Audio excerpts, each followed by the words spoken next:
ద్వారా విలువైన సంగతులు అందించారు. మా రాజుని మేము ఎలా చూడాలో, మా జీవితాల్లో ప్రథమ స్థానం ఎవరికి ఇవ్వాలో, మా ఇష్టము, మా సంతోషాలు, మా గడియలు, మా అడుగులు, మా కలలు, మా దర్శనాలు, ప్రతీది తండ్రి మా హృదయంలో కూర్చోబెట్టుకున్న రాజు కొరకే ఫలభరితంగా మారాలన్న చక్కటి వర్తమానం ఆయన ద్వారా అందించారు తండ్రి. సింహాసనాల కోసం కొట్టుకు చచ్చిపోయిన రోజులు, పేరు ప్రఖ్యాతుల కొరకు తండ్రి కొట్టుకు చచ్చిపోతున్న రోజుల్లో తండ్రి అనేక నీతిమంతులు మీరు లేవనెత్తి తండ్రి రాజు వైపు ఎలా చూడాలో నేర్పించారు తండ్రి. మరొక వర్తమానంలోకి మేము వెళుతున్నాం. మనొక తండ్రి లోతైన సంగతులు తండ్రి మేము ఇవ్వడానికి సిద్ధపడుతున్నాం. మాతో మాట్లాడండి. ఈ ప్రత్యేకమైన ఈ పునరుద్ధాన దినాన తండ్రి మా కొరకు జరిగిన 2000 సంవత్సరాల క్రితం త్యాగము తండ్రి మా కళ్ళ ముందుకు తీసుకురండి.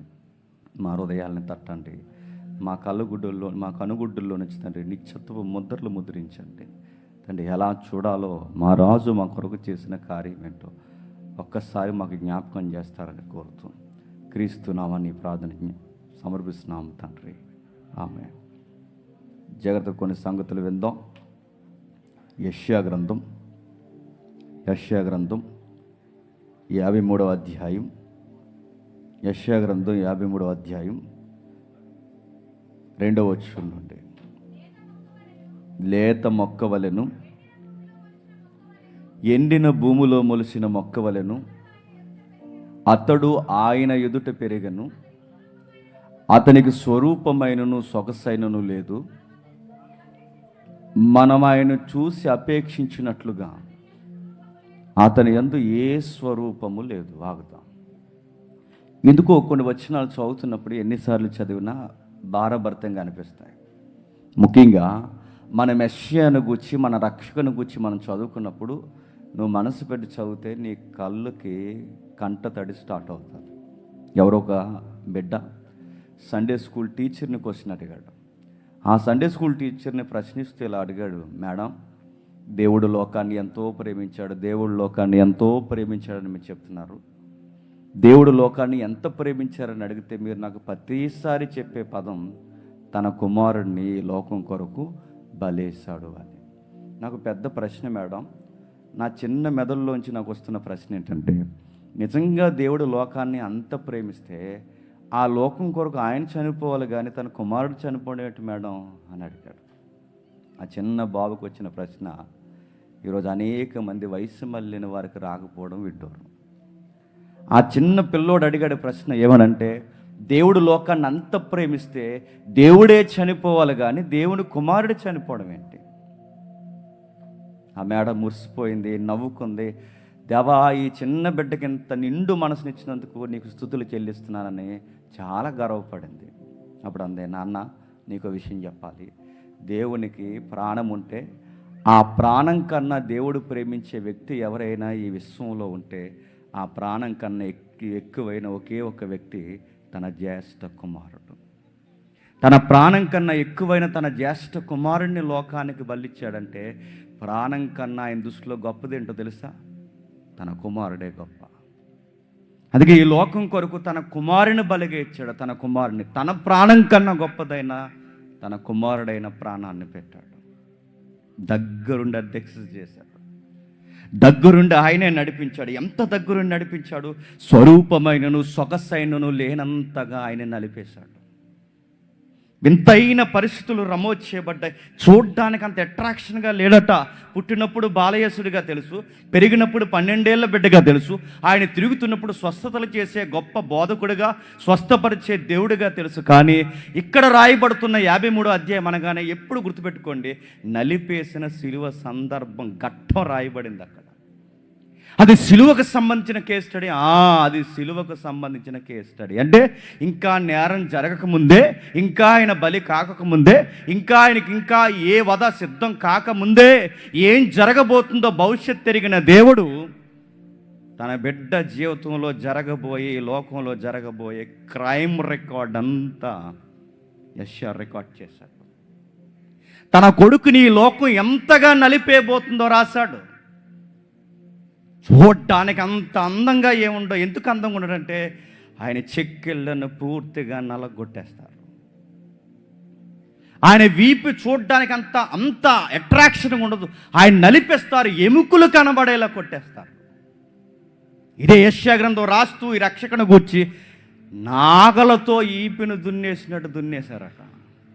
ఒక భూమిని నాగల పెట్టి దున్నితే ఆ భూమి ఎలా అయితే లేచిపోతుందో తన పరంతా, తన దేహాన్ని నాగల పెట్టి దున్నినట్టు దున్నితే ఎముకలు కనబడిపోయాయి. రక్తపు ముద్దగా నిలువెత్తు మనిషి, 6 అడుగులు మనుష్యుడు, 70-80 కేజీలు ఒక మనుష్యుడు, ఒక నిండు పురుషుడు రక్తపు ముద్దగా అలా కనబడుతుంటే ఎవడండి అతను చూసి ఇష్టపడేది? కళ్ళు మూసేసుకుంటాం, చూడలేము. అయ్యో ఈ రక్తపు ముద్దెవరు? దేవుని కుమారుడు. ఇలా ఎందుకు అయిపోయాడు? తన తండ్రి దగ్గరుండి నిర్వాహకనంతా చేస్తున్నాడు. అదేంటి? అంతలా ఎందుకు నలిపేశారు? అంతలా ఎందుకు ఆయన కొట్టేశారు? అంతలా ఎందుకు ఆయన్ని చిదివేశారంటే యెషయా చాలా స్పష్టంగా రాస్తున్నాడు. లేత మొక్కలో ఎదిగాడు.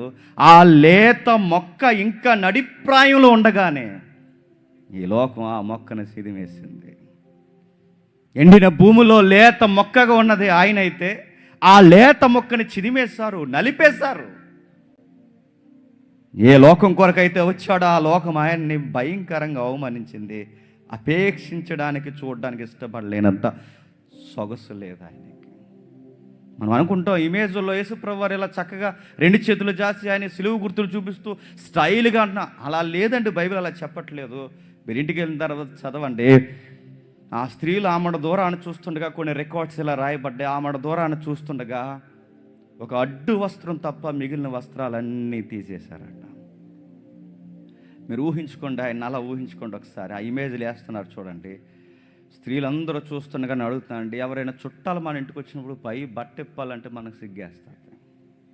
ఎవరైనా వచ్చినప్పుడు స్త్రీలు, తల్లులు నైటీలో మీరు తిరగాలంటే కొంచెం కంఫర్ట్ లేకుండా మీరు ఫీల్ అవుతారు.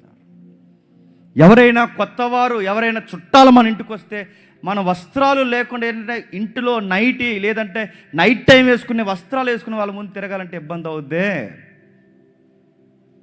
సమాజం అలా నడిచిపోతుండగా స్త్రీలందరూ ఆయన వెంబడించిన వారు, ఆయన ఫాలోవర్స్ దగ్గరుండి అలా చూస్తుండగా వాళ్ళ గురువుకి అలా వస్త్రాలు ఇప్పేస్తున్నప్పుడు ఆయనకి నేను అడుగుతున్నాను, ఆయన ఎంత సిగ్గుపడే పరిస్థితులు చెప్పండి. ఎంత సిగ్గు అయిపోయి ఉంటుంది, ఎంత విడ్డూరం అయిపోయి ఉంటుంది, ఎంతగా అని అడుగుతున్నాను. ఆ నిండు పురుషుడు వస్త్రాలు అలా పైనుంచి కిందకి లాగేస్తుంటే ఎంత అవమానించుంటారు. నేను అడుగుతున్నాను మళ్ళీ ఇదంతా ఎవరు చేశారండి అంటే తన తండ్రి అయిన దేవుడే దగ్గరుండి తన కుమారుడికి అధ్యక్షత చేసినట్టు చేస్తున్నాడు అని పిలుస్తున్నాడు కదా. ఇప్పుడు పాట పాడతారు, ఇప్పుడు ఫస్ట్ మెసేజ్ చెప్తారు, తర్వాత రెండో మెసేజ్ చెప్తారు, తర్వాత మళ్ళీ వర్షిప్ చేస్తారు, తర్వాత మళ్ళీ మీకు ప్రభురాత్రి బోధన పంచుతారు. ఇలా అధ్యక్ష చేస్తున్నాడే. ఇది మీకు అర్థమైతే దేవుడు ముందే చెప్పాడట, చెక్కల మీద కొట్టేస్తారు, దారుణంగా చిలివెత్తేస్తారు, చూస్తుండగా ఈడ్చుకెళ్ళిపోతారు, చూస్తుండగా ఇదిగో సిలివేసి చంపేస్తారు. ఇదంతా దేవుడు అధ్యక్ష చేస్తున్నాడట. నెక్స్ట్ నా కొడుకుని నేరస్తుల మధ్య వేలాడదీసేస్తారు. 12వ వచనం ఒక మాట రాస్తుంది చూడండి. 12వ వచనంలో ఒకసారి చూద్దాం. కావున గొప్పవారితో నేను అతనికి పాలు పంచిపెట్టుదును. కొంచెం జాగ్రత్తగా చూడండి, అక్కడ కొన్ని రికార్డ్స్ రాయబడుతున్నాయి. చదువమ్మా చదువు. ఎలయనగా మరణము నొందునట్లు తన ప్రాణమును దారపోయడం ఏంటండి? మన ద్రాక్షరసం గ్లాసుల్లో ఎలా అయితే పోస్తున్నామో మరణాన్ని అలా దారబోసేసాడట. దగ్గరకు పోయి ఏంటి నీకు ఈ పరిస్థితి ఏంటి, ఇలాంటి పరిస్థితి ఏంటంటే మీకు ఈ డయాస్ అట్మాస్ఫియర్ మీకు అర్థమైతే అని అంటాడట. నా తండ్రి ఈ భూమి అనే పీఠం మీద, ఈ భూమి అనే బలిపీఠం మీద ఈ టైంకి నా తండ్రి ఇలానే చేయమన్నాడు, నా ప్రాణం దారబోయమన్నాడు, అందుకే దారబోసేస్తున్నాను అంటాడట. తండ్రి చిత్తం కొరకు ఎంత నలిగిపోతున్నాడు చూడండి. ఇంకా కిందకి చెబుతున్నాడు, అతిక్రమం చేయువారిలో ఎంచబడిన వాడాయను. ఎవరట? అతిక్రమం చేయువారిలో ఎంచబడిన వాడాయను. పాపములను భరించుచు తిరుగుబాటు చేసిన వాడిని గూర్చి విజ్ఞాపన చేసిన, అసలు నచ్చని విషయం, అసలు జీర్ణించుకోలేని విషయం రాస్తున్నాడు. అతిక్రమం చేయి వారిలో ఎంచబడి. అతిక్రమాలు చేయాలంటే దాని పదం ఏంటి? వాడిక బైబిల్లో మూలంలో ఇలా రాశారు, ఖైదీల మధ్య, నేరస్తుల మధ్య నేరస్తులుగా ఉన్నాడు. నేరస్తుల మధ్య నేరస్తులుగా ఉన్నాడట, ఖైదీల మధ్య ఖైదీలుగా ఉన్నాడట. ప్రశ్న అడుగుతున్నాను, ఆయన నేరస్తుడా, దేవుని కుమారుడు? ఆయన ఏ నేరమన్నా చేశాడా? ఏ నేరమూ చేయలేదు. ఆయన యందు ఏ కపటమైననో, ఏ అబద్ధమైననో, ఏ మచ్చైననో, మరకైనను ఉందా? ఏమీ లేదు. ఒక నిర్దోషి, ఏ నేరాలు చేయని వాడు. ఆయన నడుతున్న ఆయన నేరస్తుల మధ్య ఉండడం ఏంటి? ఆయన ఏ నేరం చేశాడు?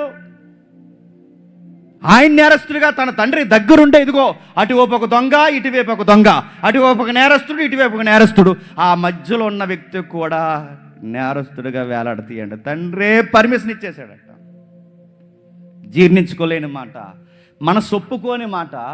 ఆ కుడివైపు ఉన్నవాడు నేరస్తుడు, ఈ ఎడం వైపు ఉన్నవాడు నేరస్తుడు, ఈ చుట్టుపక్కల ఎవడు సిలువెక్కిన అందరు నేరస్తులు, ఆ మధ్యలో ఉన్నవాడు నేరస్తుడా అని అడిగితే పరలోకమందున్న తండ్రి తన గుండెను, తన కంటిని ఒక్కసారి ఇలా మీద చేయబెట్టుకుని, తన కళ్ళు ఒక్కసారి దేవుడు తుడుచుకుని ఇలా అంటాడు, ఎస్, నా మనసును బిగించి చెప్తున్నాను, నా కొడుకు కూడా నేరస్తుడే అంటాడు.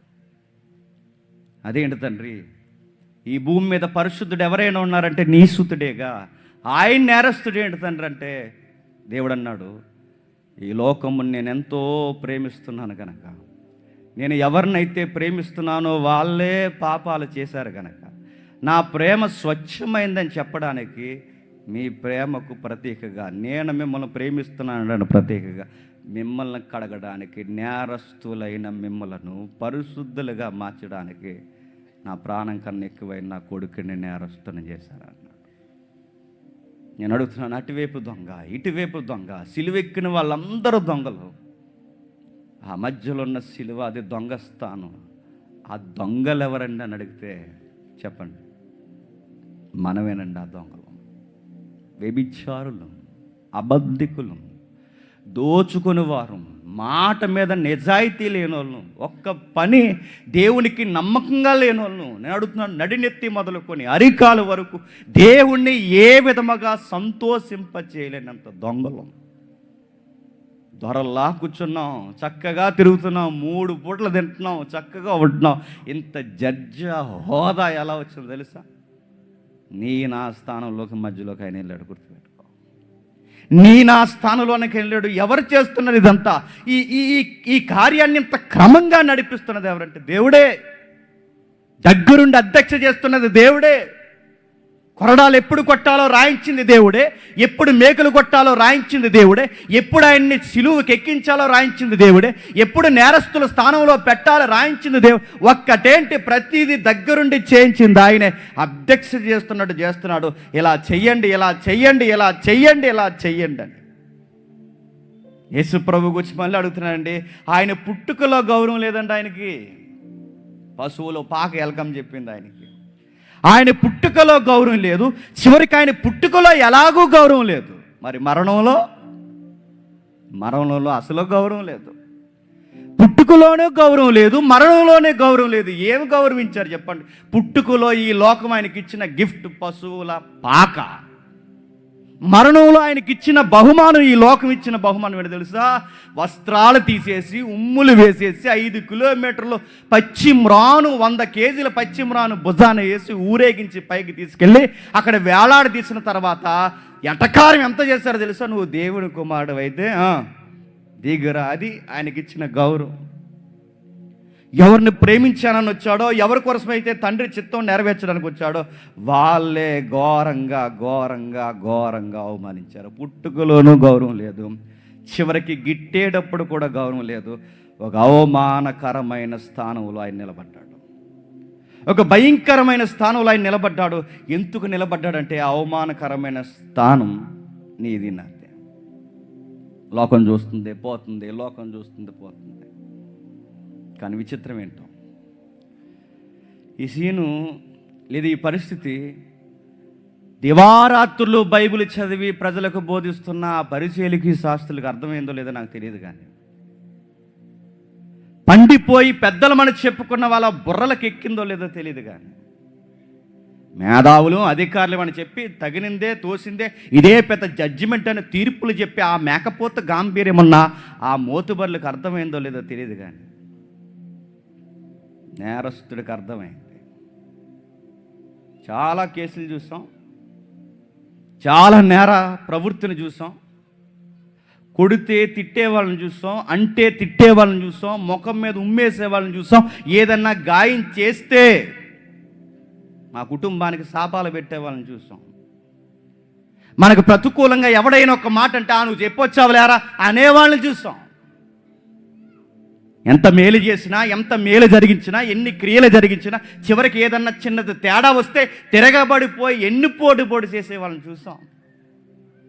వస్త్రాలు పీకేశారు, భయంకరంగా ఆయన కామెంట్ చేస్తున్నారు, పచ్చి మ్రానికి వేలాడదీసేశారు. ఏం మాట్లాడేటి మనిషి, ఏమనడేంటి? ఇందాక నుండి గంటల వ్యవధి నుండి మేము చాలా తిడుతున్నాం. మా నోటంట బూతులు వస్తున్నాయి, మా నోటంట ఎన్నో మాటలు వస్తున్నాయి, మేము ఎన్నెన్నో మాటలు మాట్లాడుతున్నాం. కానీ మేము ఇన్ని మాటలు మాట్లాడుతున్నాం, ఒక్క మాట కూడా మాట్లాడేటని ఆ నేరస్తుల్లో ఒక నేరస్తుడు మనస్సు కళ్ళు ఆ క్రీస్తు మీద పడ్డాయి. ఏంటబ్బా, సిలివేస్తున్న ఆ ఖైదీని, సిలివేస్తున్న సైనికులు మనం తిడుతున్నాం, జడ్జిమెంట్ ఇచ్చిన పిలాతుని మనం తిడుతున్నాం, ఆ గవర్నర్స్ని మనం తిడుతున్నాం. సిలివేస్తున్న ఎవరిని ఏమండేంటి, ఒక్క మాట కూడా మాట్లాడేంటి? ఆయన మౌనం వెనకాల ఏముందో చూడాలనుకున్నాడు, పరితపించిపోయాడు. అప్పటి వరకు తిట్టినాడు ఒక్కసారే నిశ్శబ్దమైపోయాడు. అది మత్తయి చాలా స్పష్టంగా రికార్డ్ చేశాడు. ఒకసారి చూడండి, మత్తయి సువార్త 27వ అధ్యాయం, మత్తయి సువార్త 27వ అధ్యాయం 41 వచ్చి నుండి, మత్తయి సువార్త 27వ అధ్యాయం 41 వచ్చి నుండి. ప్రధాన యాజకులను కూడా ఆయనను అపహసించుచు, వీడు ఇతరులను రక్షించును, తనను తానే రక్షించుకొనలేడు,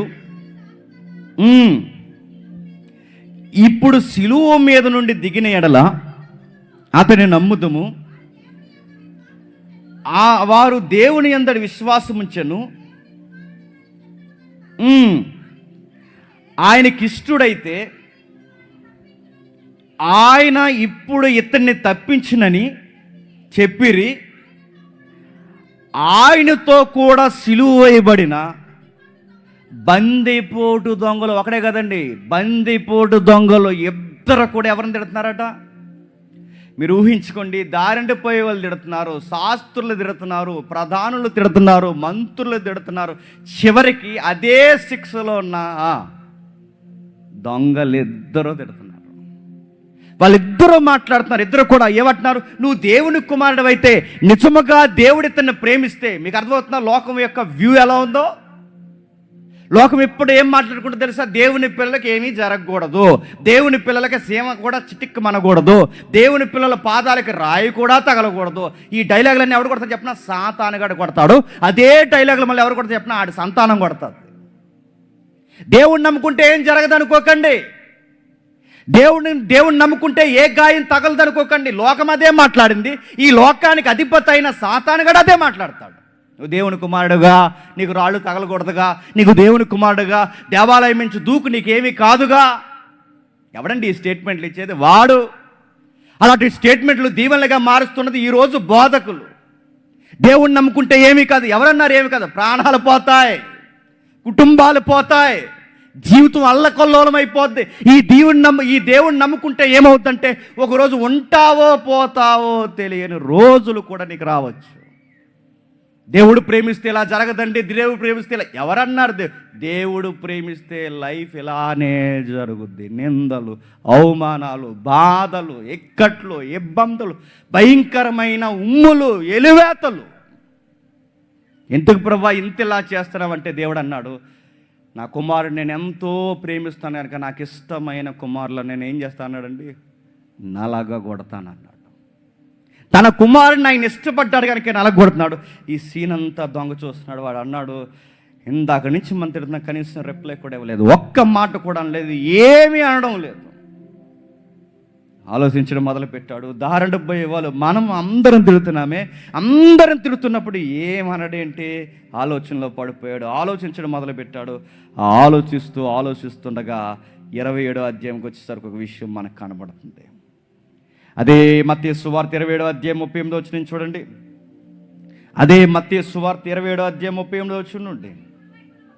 మరియు కుడివైపునొకడును ఎడమ వైపు ఒకడును.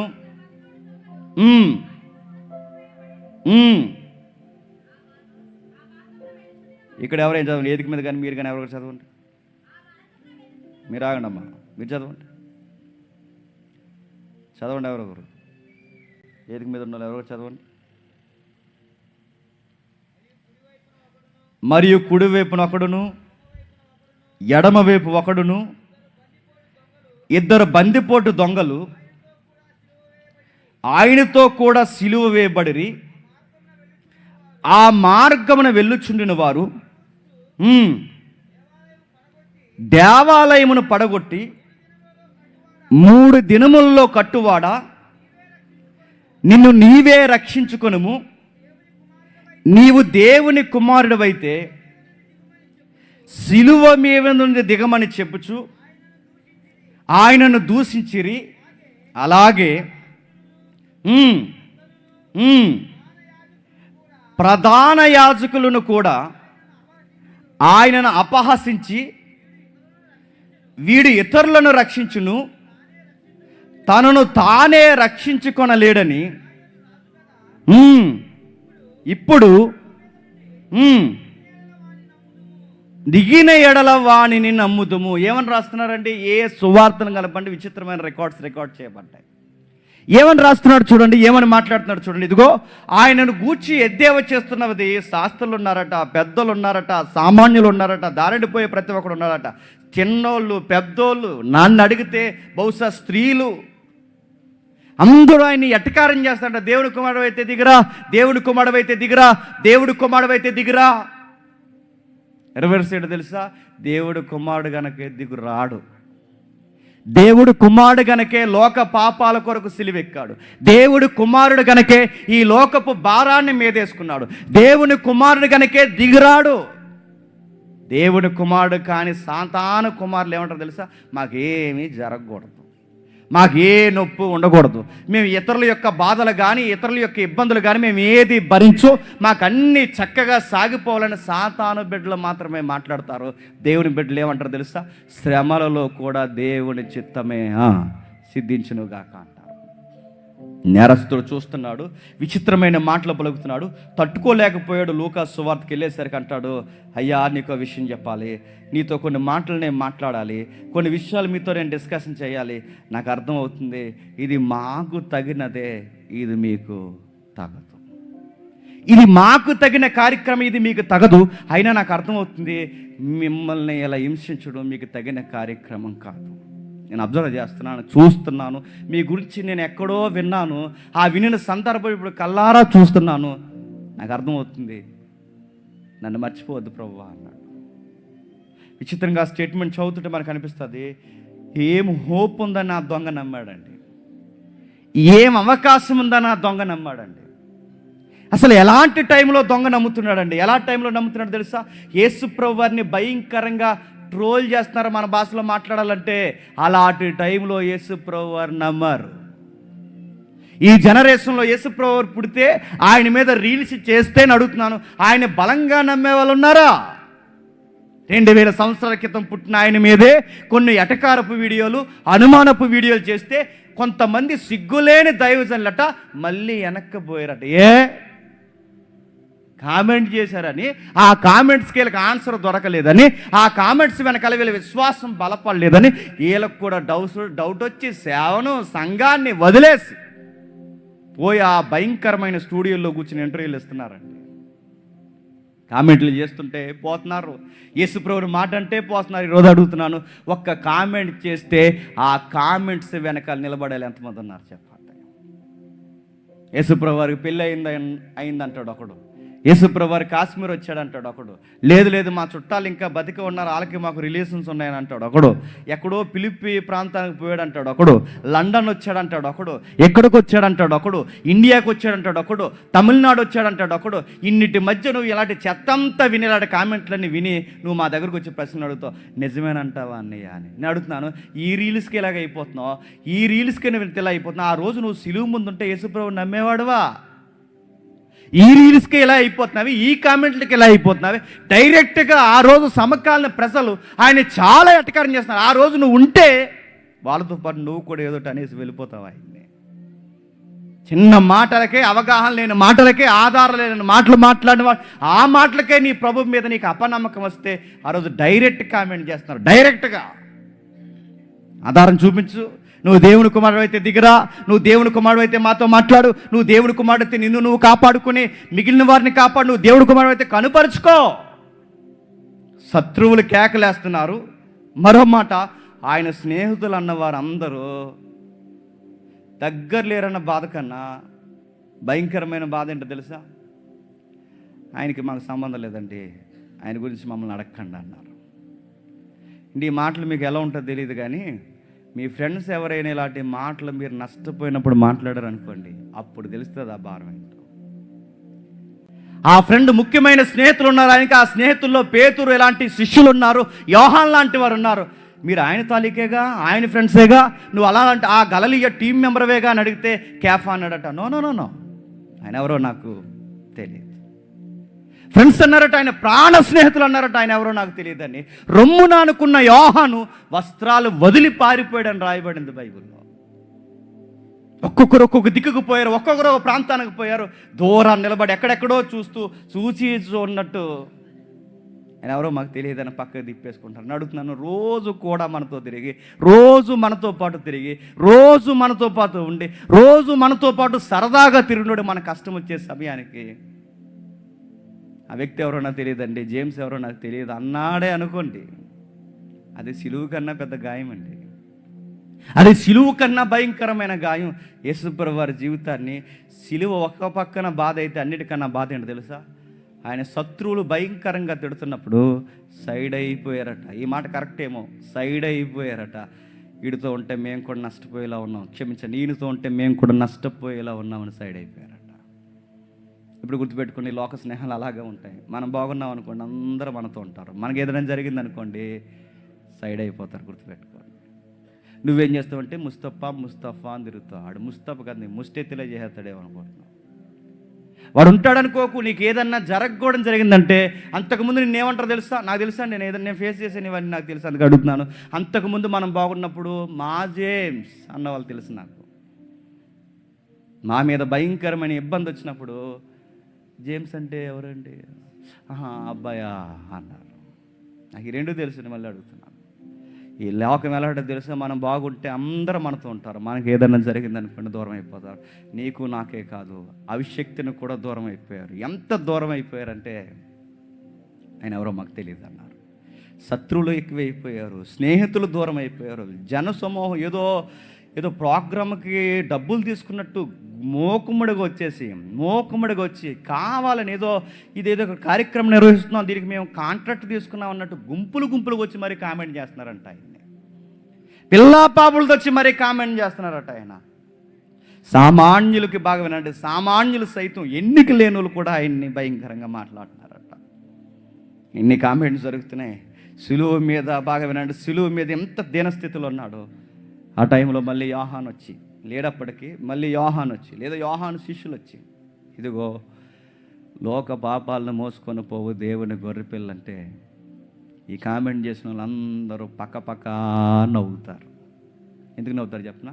ఏంటి, లోకాన్నే మోసేస్తాడా, లోకాన్నే ఉద్ధరించేస్తాడా, లోకాన్నే బాగుపరిచేస్తాడు. ముందు లోక పాపాలను మోసుకొని పోవాలంటే ముందు ఆ సిలువ దిగి రమ్మను. లోకాన్ని తర్వాత ఉద్ధరింతాళ్లే, ముందు తనను తాను ఉద్ధరించమను. ఎన్ని కామెంట్స్ వినబడుతున్నాయండి ఆయన చుట్టూ.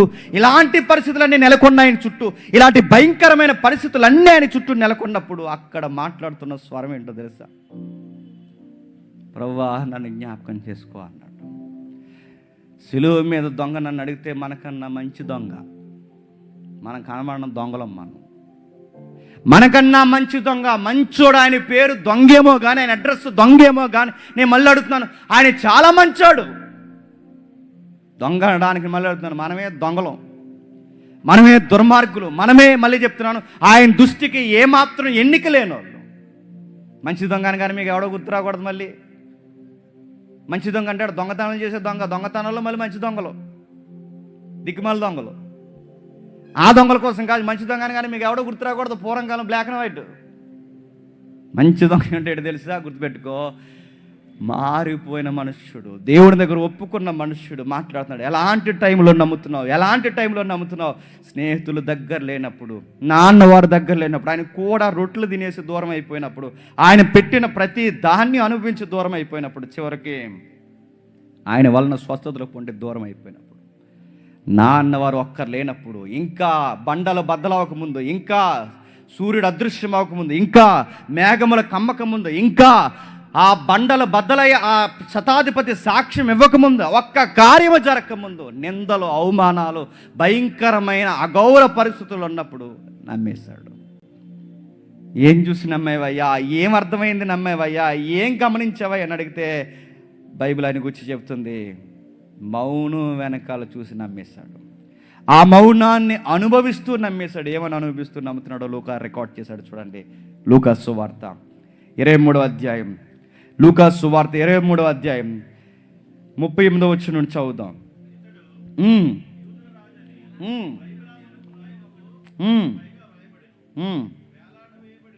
వేలాడవేయబడిన ఆ నేరస్తులలో ఒకడు ఆయనను దూషించుచు, నీవు క్రీస్తువు కదా, నిన్ను నువ్వు రక్షించుకొనుము, మమ్మును కూడా రక్షించమని చెప్పాను. అయితే రెండవ వాడు వానిని గద్దించి, నీవు అదే శిక్షా విధిలో ఉన్నావు గనుక దేవునికి భయపడవా? ఇది మనకైతే న్యాయమే, మనము చేసిన వాటికి తగిన ఫలమే.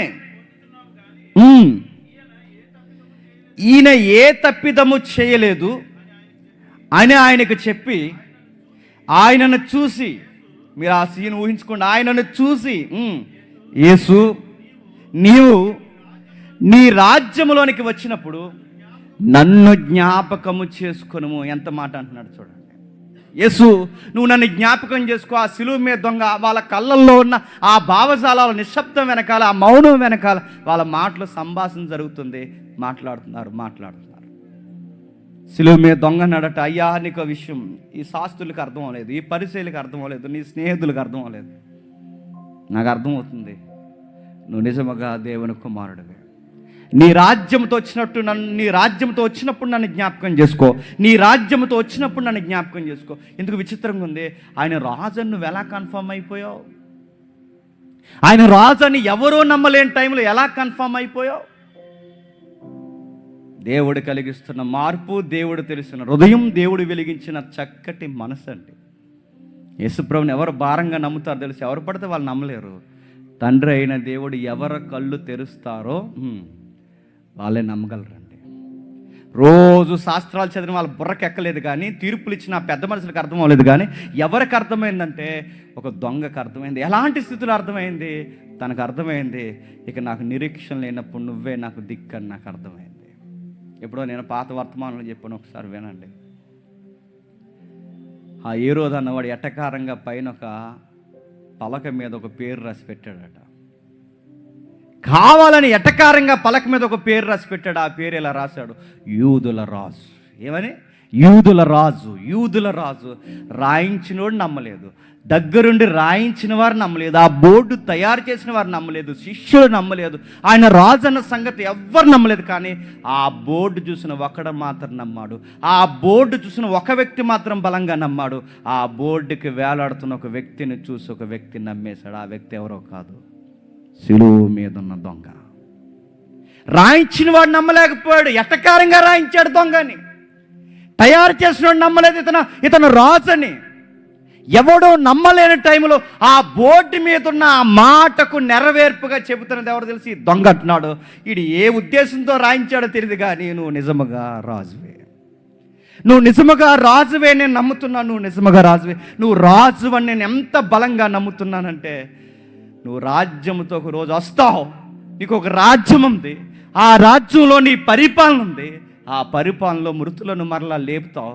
ఆ మృతులు తమ వరుసల్లో తిరిగి లేచినప్పుడు నేను కూడా తిరిగి లేస్తాను. ఆ రోజు నువ్వు సింహాసనం మీద ఉంటావు. ఈ దీనుడైన ఈ దొంగని జ్ఞాపకం చేసుకో అన్నాడు. మరో మాట ఏంటి చెప్తున్నా, జ్ఞాపకం చేసుకొని అంటున్నాడంటే ఆ దొంగని జ్ఞాపకం చేసుకోవడానికి ఎవరు లేరండి. ఆ దొంగ కొరకు ఆలోచించే వాళ్ళు ఎవరు లేరండి. నేను మళ్ళీ మళ్ళీ చెప్తున్నాను, ఆయన డబ్బులు సంపాదించినంత కాలం నాకు తెలిసి భార్య దగ్గరుండి ఉంటుంది. ఆ దొంగ సంపాదించినంత కాలం స్నేహితుల దగ్గరుండి ఉంటారు. ఆ దొంగ సంపాదించినంత కాలం అక్కర్లేని చుట్టాలందరూ కూడా ఉండుంటారు. ఆ దొంగను ఒక్కసారి సిలివేస్తే జ్ఞాపకం చేసుకోవడానికి భార్య లేదు, జ్ఞాపకం చేసుకోవడానికి స్నేహితులు లేడు. మా వాడు ఇలా అయిపోయాడని కనీసం దగ్గరుండి నీకేం కాదురా, ఏదోలాగా నీకు జీవితం ఇస్తాం, కంగారు పడకని ఒక్క ఆధారం చెప్పే ఒక్కరు లేరు జ్ఞాపకం చేసుకోవడానికి. అందుకే తనకు అర్థమైంది, సిలువ మీద నా పరిస్థితి ఎలా ఉందో నాకు తెలుసు, ఇంకా నా కాళ్ళు చావుకి కాటికి కాళ్ళు చాచేసాయి. కొన్ని గంటల్లో నేను చచ్చిపోతాను నాకు తెలుసు. కొన్ని గంటల్లో చనిపోయే వ్యక్తిని జ్ఞాపకం చేసుకుని అంత ప్రేమ ఉన్నవారు ఈ లోకంలో ఎవరు లేరు ప్రభువా నాకు తెలుసు. నా భార్య నన్ను జ్ఞాపకం చేసుకోదు, నా పిల్లలు నన్ను జ్ఞాపకం చేసుకోరు, నా అన్నవారు నన్ను జ్ఞాపకం చేసుకోరు, మా అత్తమామలు, మా అమ్మ నాన్నలు, నా స్నేహితులు, నా తోబుట్టువులు, నా సహోదరులు, మా అన్నయ్యలు, మా తమ్ముళ్ళు ఎవ్వరు నన్ను జ్ఞాపకం చేసుకోరు. ఎందుకంటే నా కాళ్ళు చేతులు ఆడినంత కాలమే నేను ఎవరికైనా జ్ఞాపకం ఉంటాను. ఇప్పుడు నా 2 కాళ్ళు మేకులేసి బిగించేశారు, నా 2 చేతులు మేకులేసి బిగించేశారు. ఇక నా జీవితం ఇంకెవ్వరికి ఆధారంగా ఉండదు. ఇప్పుడు నేను ఎవరికి ఉపయోగం లేదు. నాకు అర్థమైపోయింది ప్రభా, ఇంకా నన్ను ఎవడంతగా జ్ఞాపకం చేసుకోరు.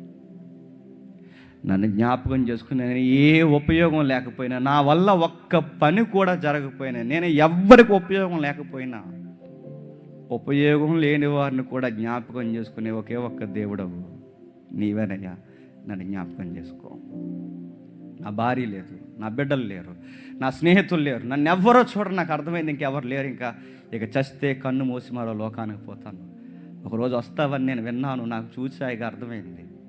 నీ ప్రసంగాలు ఈ భూమి మీద తిరుగుతున్నప్పుడు అక్కడక్కడ నేను విన్నాను. ఈ దేశంలో తిరుగుతున్నప్పుడు దొంగతనాలు పక్కన చేస్తున్నాను, కానీ నీ గురించి నాకు అక్కడక్కడ చెబుతున్నారు. నాకు అర్థమైంది, నువ్వు మళ్ళీ వస్తావంటగా.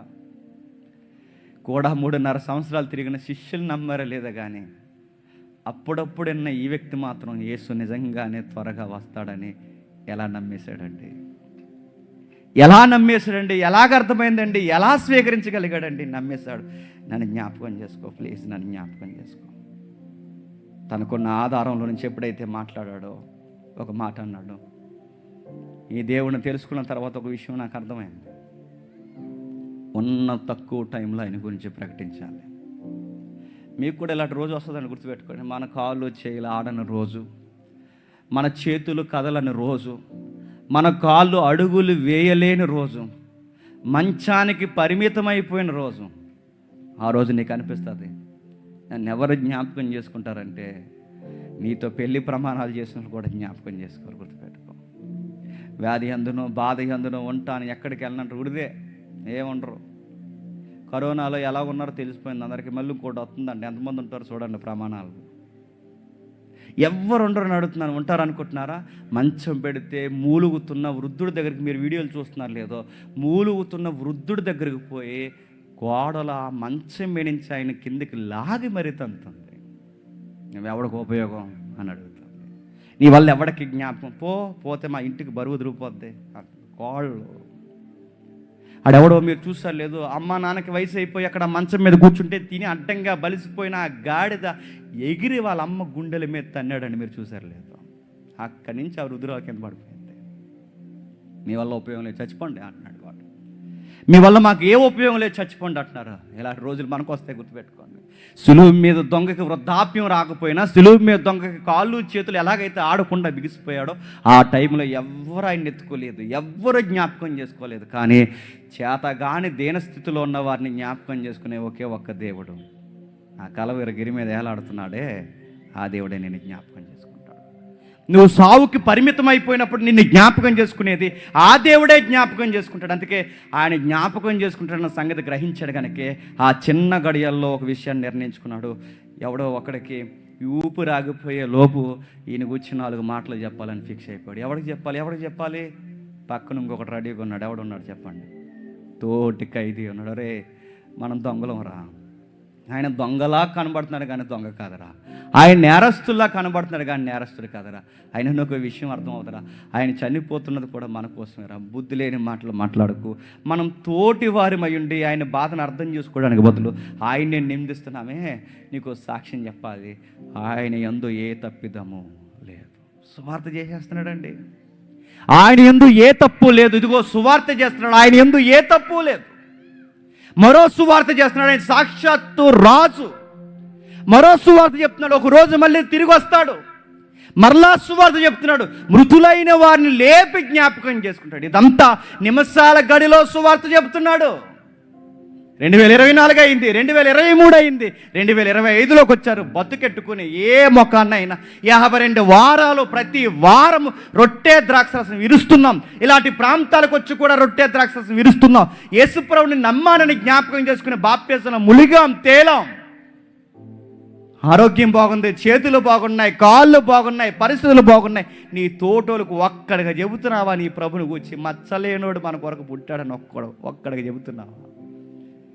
తప్పుతూ చేయనివాడు మన కొరకు బలయ్యాడని ఒక్కడికి చెబుతున్నావా? రాజు మన కొరకు ఇళ్ళలోకి వచ్చిన ఒక్కడికి చెబుతున్నావా? మన కొరకు అధికారాన్ని, తన యొక్క ఔన్నత్యాన్ని వదిలేసుకుని వచ్చి మన కొరకు అసూలు బాసిన పక్కోడికి చెబుతున్నావా? నీలాంటి దొంగలు పక్కన ఉంటారుగా, ఆ దొంగలకు చెబుతున్నావా? నీలాంటి నాలాంటి దొంగలు పక్కనుంటారుగా, ఆ దొంగలకు చెబుతున్నావు. చెప్పు. చెత్తంతా మాట్లాడతావు, దరిద్రమంతా మాట్లాడతావు, గంటల గంటల సోది కొడతావు, పనికి మాల మాట్లాడుకుంటావు. ఒక్క మాట నీకు బతుకునిచ్చి నీ స్థానంలో ఏలాడిపోయినా ఆ ప్రభు కొరకు నీ పక్కోడికి ఒక్క మాట ఆయన గురించి చెబుతున్నావా? చెబుతున్నాడు చూడండి, ఆ అబ్బాయి ఏలాడిపోతూ చెబుతున్నాడు చూడండి, బాధపడుతూ చెప్తున్నాడు చూడండి. రే, మనం చనిపోతే చనిపోయాం, మనం పోతే పోయాం, ఆయన ఎందుకు అంటావు? ఆయన జ్ఞాపకం చేసుకో, ఆయన జ్ఞాపకం చేసుకో, ఆయన జ్ఞాపకం చేసుకొని ఆ సిలువ మీద ఉన్న దొంగ మరో దొంగగా సువార్త చేస్తున్నాడు. ఎందుకు విచిత్రంగా ఉంటుంది? ఈయన రాజుగా మొట్టమొదటి చూడవలసింది ఆ శాస్త్రులు చూడాలండి.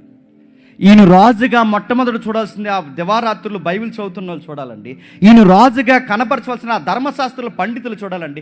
ధర్మశాస్త్రుల పండితులకి, శాస్త్రులకి బైబిల్ ఏమాత్రం ఆలస్యం లేకుండా గంటల గంటలు ఓదర ప్రసంగాలు కొట్టి ఆ విశ్రాంతి దినాలు పాటించకపోతే రాళ్ళు చేత కొట్టేసే ఈ ధర్మశాస్త్ర ఉపదేశకులకు అర్థం లేదు. కానీ చిన్న చిన్న దొంగతనాలు చేసుకున్నవాడికి దేవుడు అర్థమైపోయాడు. అందుకేనేమో ఇలాంటి వారి కోసమేనేమో ఈ దేవుడు ఇలా అన్నాడు, అయ్యా నువ్వు జ్ఞానులకు ఈ సంగతులు మరుగు చేసి ఏమాత్రం ఎన్నిక లేని పసివారికి నీ సంగతుల్ని బయలుపరుచుకున్నావు. వాళ్ళకెందుకు మరుగు చేసేసావు? వాళ్ళకెందుకు మరుగు చేసావంటే వాళ్ళ పెద్ద పండితులన్న ఫీలింగ్ వాళ్ళకి, అందుకే వాళ్ళ బుర్రలు ఎప్పటికీ ఎలాగో. వాళ్ళకెందుకు మరుగు చేస్తావు? మేము ప్రసంగ రత్నాలన్న ఫీలింగ్ వాళ్ళకి, అందుకే ఎలాగో. వాళ్ళకెందుకు మరుగు చేస్తావు? నీ దైవత్వము, నీ ప్రేమ, నీ అనురాగము, నీ ఔన్నత్యము, రేపొద్దు నువ్వు చేయబోయే కార్యాలు ఎందుకు వాళ్ళ కళ్ళతో నీ వైపు చూడలేకపోతున్నారు? ఎందుకంటే వాళ్ళ నీతిమంతులన్న ఫీలింగ్. వీడికే ఎందుకు, ఈ దొంగకే ఎందుకు నువ్వు కళ్ళు తెరిచావంటే ఆ అబ్బాయికి కళ్ళు తెరవడానికి కారణం ఒప్పుకుంటున్నాడేమని, నేను పాపాత్ముని. ఈ దేవుడు ఎప్పుడు మనలో బయలుపరుచుకుంటాడు తెలుసా?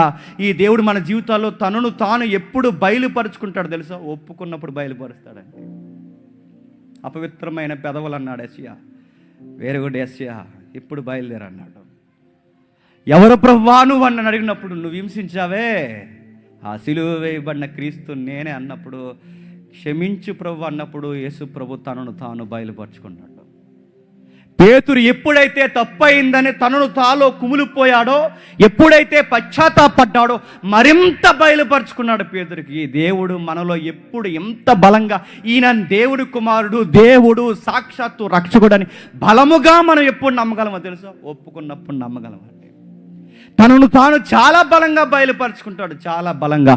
అంత బలంగా బయలుపరుచుకోవాలంటే ఎప్పుడు ప్రభు అంటే ఒప్పుకోవాలి. నాకు దిక్కు లేదు, నాకెవరు ఆధారం లేరు, నన్నెవరు చూడరు, నన్నెవరు ఎత్తుకోరు, ఇంకా నన్ను ఎవరు పట్టించుకునే వాళ్ళు లేరు. కానీ నిన్ను ఇలా చూస్తున్నప్పుడు, నేను ముగించేస్తున్నాను, నిన్ను ఇలా చూస్తున్నప్పుడు నాకు అర్థమవుతుంది, నువ్వు కూర్చున్నది సిలువ మీద కాదు, సింహాసనం మీద కూర్చున్నట్టే నాకు కనబడుతుంది. నువ్వు కూర్చున్నది సిలువ మీద కాదు, సింహాసనం మీద కూర్చున్నట్టు ఉంది. నీకు పెట్టినది మొండల కిరీటం కాదు, నాకు కనబడుతుంది, నా నేత్రాలకు కనబడుతుంది. నీకు సాక్షాత్తు పెట్టింది బంగారు కిరీటాన్ని పెట్టారు. నా కళ్ళతో చూస్తున్నాను, నీకు కప్పినది తీసేసింది అవమానకరమైన వస్త్రాలు కాదు. నాకు అర్థమవుతుంది, నువ్వు రాజు వస్త్రాలే వేసుకుని ఉన్నావు. నా కళ్ళకు కనపడుతుంది, ఇలా ఎవరికి కనపడకపోయినా. సింహాసనం మీద కూర్చున్నావు, బంగారు కిరీటం పెట్టుకున్నావు, రాజు వస్త్రాలు ధరించుకున్నావు. ఈ సైనికులు నేను పొడుస్తూ తిడుతూ రకరకాల మాటలు అంటున్నారే, నాకు అర్థమవుతుంది, వేలేనయ్యా నీకు ఎస్కార్ట్. నాకు అర్థమవుతుంది, వేలేనయ్యా నీ బలగాలు. నువ్వు రాజువి, నా కొరకు సిలువు మీద వేలాడిపోయిన రాజువి. నా మనోనేత్రాలు ఎలిగించినందుకు నీకు స్తుతులు, నా కళ్ళు తెరిచినందుకు నీకు స్తుతులు, నా జీవితాన్ని ఎలిగించినందుకు నీకు స్తుతులు. నాకు అర్థమవుతుంది ప్రభువా, నువ్వెవరవో తెలుసా? ఇదిగో సాక్షాత్తు దేవుడివి.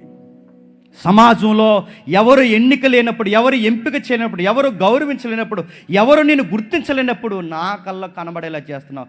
నాకు తెలుసు, నువ్వు రాజువి, నువ్వు రాజువి, నన్ను జ్ఞాపకం చేసుకో. నువ్వు రాజువి, నన్ను జ్ఞాపకం చేసుకో. ఇండియాలో ఒక యాక్ట్ ఉంది, మీరు ఎప్పుడైనా సరదాగా గూగుల్లో కానీ ఏఐలో కానీ చూడండి. ప్రభు అయిన యేసుక్రీస్తు వారు అంటాడు, వెల్ డన్ మై బాయ్, నీకు విషయం చెప్పాలి, నన్ను జ్ఞాపకం చేసుకొని. ఎప్పుడో చెప్తున్నావు, రెజరెక్షన్ జరిగిన తర్వాత మళ్ళీ ప్రపంచ పునరుద్ధానం జరిగినప్పుడు జ్ఞాపకం చేసుకుంటున్నావు. నో, నీకు ఇచ్చే బహుమానం వాగ్దానం ఏంటో తెలుసా? ఎప్పుడో జ్ఞాపకం చేసుకోవడం కాదు, నేడే జ్ఞాపకం చేసుకుంటున్నావు. నేడే నాతో పాటు ఉంటావు. నువ్వు గుర్తుపెట్టుకో, నేడు నాతో పాటు పరదేశంలో ఉంటావు. ఇండియాలో ఉన్న చట్టం ఏంటో తెలుసా? ఇండియన్ ఎవిడెన్స్ యాక్ట్ 32 క్లాజ్ ఈ ఒక యాక్ట్ ఉంటుంది. భారత సాక్ష్యాధారపు చట్టం అంటారు దాన్ని క్రిమినల్ ప్రొసీజర్ కోడ్, సిఆర్పిసి అని ఉంటుంది. క్రిమినల్ ప్రొసీజర్ కోడ్ అంటే చట్టానికి వేసే సెక్షన్స్ వేరు, నేరం ఎలా జరిగిందో అది నేరముగా ఎలా ధృవీకరించాలో నేరం మీద దర్యాప్తు చేసే సిఆర్పిసి వేరు. దానికి సాక్ష్యాలు ప్రవేశపెడతారు, దాన్ని ఇండియన్ ఎవిడెన్స్ యాక్ట్ అంటారు. అందులో ఒక 32 అనే ఒక క్లాజ్ ఉంటుంది. దానిలో ఇలా ఉంటుంది, ఏమని తెలుసా? మరణ వాంగ్మూలం ఉంటుంది. ఏముంటుంది? మరణ వాంగ్మూలం. మరణ వాంగ్మూలం అంటే ఎవడైనా అబద్ధాలు ఎప్పటి వరకు చెబుతాడంటే వాడు చనిపోయే ముందు వరకు చెబుతాడు. చనిపోతున్నప్పుడు కూడా అదే మాటలు మాట్లాడుతున్నాడంటే ఆ మనుషుడు మాట్లాడుతున్న మాటలు నిజమని ఇండియన్ ఎవిడెన్స్ యాక్ట్ 32 చెబుతుంది. ప్రభు ఏమన్నాడు తెలుసా? నేడు నాతో పాటు పరదేశంలో ఉంటావన్నాడంటే 32 సెక్షన్ ప్రకారం ఏంటి చెప్పండి? నిజమైన సాక్ష్యం, మరణ వాంగ్మూలం ఇస్తాడు. ఇది నిజం. ఎవడు నమ్మినా నమ్మకపోయినా ఇది నిజం. నువ్వు నమ్మే నీ దేహాన్ని ఇక్కడ బంధిస్తున్నారు. రేపు నీవు నాతో పాటు నీవు కూడా పరదేశంలో ఉంటావు. మన దేవుడు ఎలాంటి చెప్పనా? ఇంత అడిగితే చెప్పండి అంత చేస్తాడండి. అడిగింది ఏంటో తెలుసా? వచ్చినప్పుడు జ్ఞాపకం చేసుకున్నాడు. ఈ దేవుడు ఏం చేశాడు తెలుసా? ఎప్పుడో కాదు, ఇప్పుడే జ్ఞాపకం చేసుకుంటాను, నీ చెయ్యి వదలలే, ఏమవదలే అన్నాడు. నువ్వు ఎక్కడికి పోలే, పరిశుద్ధుల స్వాస్థ్యంలో పెడతానులే, ఏం దిగులు పెడకు. నిన్ను ఎవరు జ్ఞాపకం చేసుకోవట్లేదేమో, నేను నిన్ను జ్ఞాపకం చేసుకుంటున్నాను, నేను నిన్ను బలపరుస్తున్నాను.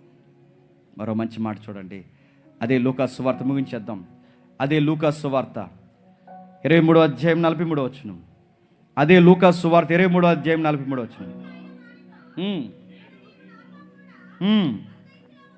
నేడు నీవు నాతో కూడా పరదేశంలో ఉందివని నిశ్చయముగా నీతో చెప్పుచున్నానని. అప్పుడు రమారమి మధ్యాహ్నమాయును, అది మొదలుకొని 3 గంటల వరకు దేశమంతటి మీద చీకటి కమ్మెను, సూర్యుడు అదృశ్యుడాయను.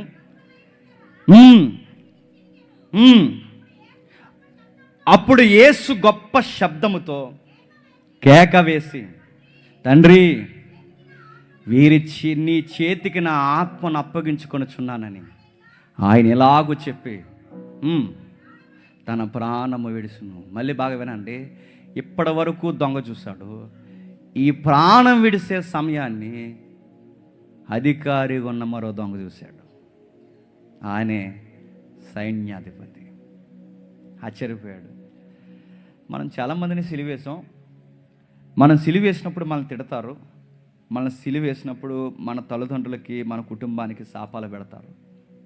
నా సర్వీస్లో ఎన్నో రికార్డ్స్ నేను చూశాను.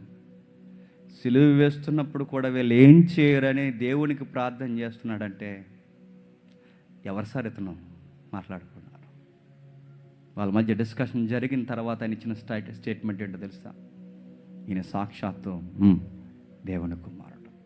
ఈయన సాక్షాత్తు దేవుడి కుమారుడు. ఎందుకంటే సామాన్య మనుషుడైతే వాడికి హింస కలుగుతున్నప్పుడు మనకు శాపాలు పెడతారు, వాళ్ళకి హింస కలుగుతున్నప్పుడు మన విధి నిర్వహణకి ఆటంకం కలిగిస్తారు, వాళ్ళకి హింస కలుగుతున్నప్పుడు మన కుటుంబాల మీద నిందలు మోపుతారు, వాళ్ళ రక్తము సాక్షిగా మన కుటుంబాలు మట్టి కొట్టుకుపోవాలంటారు. కానీ మనం ఎంత సిలువేస్తున్నా వీళ్ళు ఏం చేస్తున్నారు వీరు ఎరుగురని మన కొరకు ప్రార్థన చేస్తున్నారంటే ఎవరు సార్ ఇతను? దేవుడు కాకపోతే ఇంకెవరు సార్? చూస్తుండగా బండలు బద్దలాసిపోతున్నాయి, చూస్తుండగా సూర్యుడు మాయమైపోయాడు, చూస్తుండగా నాకు ఒక్కసారి పగటి వేళ చీకటి కమ్మేసింది, ఒక్కసారి వాతావరణం మారిపోయింది. అందరికీ అర్థమైంది దేవుడే. ప్రకృతి చెబుతుంది, ప్రకృతి ఆశ్చర్యపోయింది, ప్రకృతి పిచ్చెక్కిపోయింది. ఆ రోజు ఏముందో తెలుసా? దేవుడు ఇళ్ళలోకి రావడం ఏంటి, దేవుడిని సిలువేయడం ఏంటి, ఆ దేవుడిని నేను మోయడం ఏంటి, ఆ దేవుడు నా మధ్య చనిపోవడం ఏంటి? అయ్యో ఈ ఘోరాన్ని నేను చూడలేనన్నట్టు సూర్యుడు అదృశ్యుడైపోయాడట. ఎండవేళ కాస్తున్న ఆ సూర్యుడు దేవుడు చనిపోవడం ఏంటని నీతి సూర్యుడు బలవుతుంటే చూడలేక వెళ్ళిపోయాడు. నీతి సూర్యుడు బలవుతుంటే సూర్యుడు అదృశ్యుడైపోయాడు. భూమి తట్టుకోలేక ఒక్కసారి కేకేసినట్టు బద్దలాసిపోయింది, బండలు తట్టుకోలేక ఒక్కసారి నిలువుకు బద్దలాసిపోయాయి. దేవుడు సిలువ వేయబడుతుంటే దేవాలయం తట్టుకోలేక నడి మధ్యకి ఆ తెర సిరిగిపోయింది. ప్రకృతి అనుకుంది దేవుడు సిలువ వేయబడ్డం ఏంటి, దేవుడు చనిపోవడం ఏంటి, దేవుడు ఎలా అయిపోవడం ఏంటి? ఎన్ని సాక్ష్యాలో దొంగ మారాడు, సైన్యాధిపతి మారాడు, ప్రకృతి పులకించిపోతుంది. అందరూ అన్నారు దేవుడు మానవుల కొరకు చనిపోవడం ఏంటి? ఎంత వింత, ఎంత వింత. ఆ మధ్య అన్నాడు నేను వస్తాను, జ్ఞాపకం చేసుకుంటాను, నీ రాజ్యంతో వచ్చినప్పుడు జ్ఞాపకం చేసుకున్నాడంటే ఇందాక అన్న చెప్పిన మాట జ్ఞాపకం చేసుకోండి. ఎవ్వరు గుర్తించలేని టైంలో ఆయన రాజుగా గుర్తించింది ఎవరు చెప్పండి? ఆ దొంగ గుర్తించాడండి. ఎవ్వరు గుర్తించలేని టైంలో ఆ దొంగ నువ్వు రాజువే అని గుర్తించాడు. నువ్వు గుర్తించావా? నేను అడుగుతున్నాను. ఆయన నిజముగా నువ్వు రాజుగా గుర్తిస్తే నీ కోరికలు, నీ డిజైర్స్, అందుకే మన మినిస్ట్రీ పేరే డిజైర్. మన డిజైర్స్ ఏంటో తెలుసా? నా రాజు చిత్తము నెరవేర్చడమే మై డిజైర్. నా కోరిక ఆయన కొరకు, నా పానీయం ఆయన కొరకు, నా భోజనం ఆయన కొరకు. వేసుకునే వస్త్రం ఆయనకు అవమానంగా ఉంది అంటే ఆ వస్త్రము కూడా ఆయన కొరకు వస్త్రం మార్చేస్తాను నేను. నా మాట తీరు నా రాజుకి అవమానం తెచ్చేలా ఉంటే నా మాట మార్చేసుకుంటాను. నా అడుగులు, నా నడకలు, నా పడకలు నా రాజుకి అవమానంగా ఉంటే ఇదిగో నా రాజుకి నేను ఇష్టంగా మారిపోతాను. ఎందుకంటే ఆయన వచ్చినప్పుడు ఆయన రాజ్యంలో నన్ను జ్ఞాపకం చేసుకోవాలి అంటే నా రాజుకు తగినట్టుగా నేను జీవించాలి. నా రాజు నన్ను ఎంతగా ప్రేమించాడు, నా రాజు నా కొరకు ఎంతగా బలయ్యాడంటే ఇదిగో నేను అడక్కముందే, నా స్థితి ఏంటో నాకు అర్థం కాకముందే నా కొరకు బలైపోయాడు.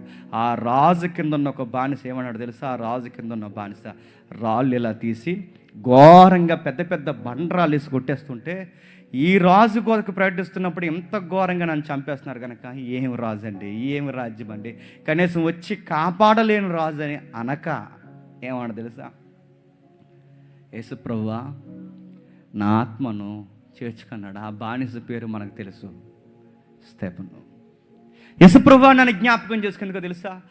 నిన్ను గూర్చి చెప్పినప్పుడు, నీ మాట చెప్పినప్పుడు మా కంఠం మీద కాలేసి మమ్మల్ని తొక్కేస్తున్నా ప్రభువా, మా రాజుకే మహిమ కలుగునుగా కంటాం ప్రభువా, మమ్మల్ని రాళ్ళు ఇచ్చి భయంకరంగా కొట్టేస్తున్నా యేసుప్రభువా నిన్ను ఒక్క మాటను అయ్యా, ఎందుకంటే నీ రాజ్యంలో మేము హక్కుదారులుగా ఉండాలి అంటే నీ కొరకు మేము బలవ్వాల్సిందే. ఇంకా ఏం మాట్లాడుతాం చూడండి. కొలస్సీ పత్రిక ముగించేసుకుందాం. కొలస్సీ పత్రిక 1వ అధ్యాయం 12వ వచనం. కొలస్సీ పత్రిక 1వ అధ్యాయం 12వ వచనం. కొలస్సీ పత్రిక 1వ అధ్యాయం 12వ వచనం ముగిద్దాం. అందుచేత ఈ సంగతి వినినాటి నుండి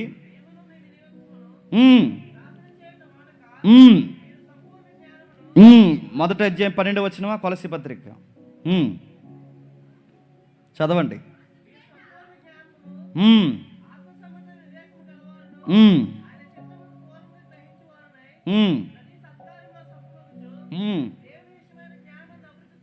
దేవుని విషయమందు జ్ఞానమందు అభివృద్ధి పొందుతూ అన్ని విషయములలో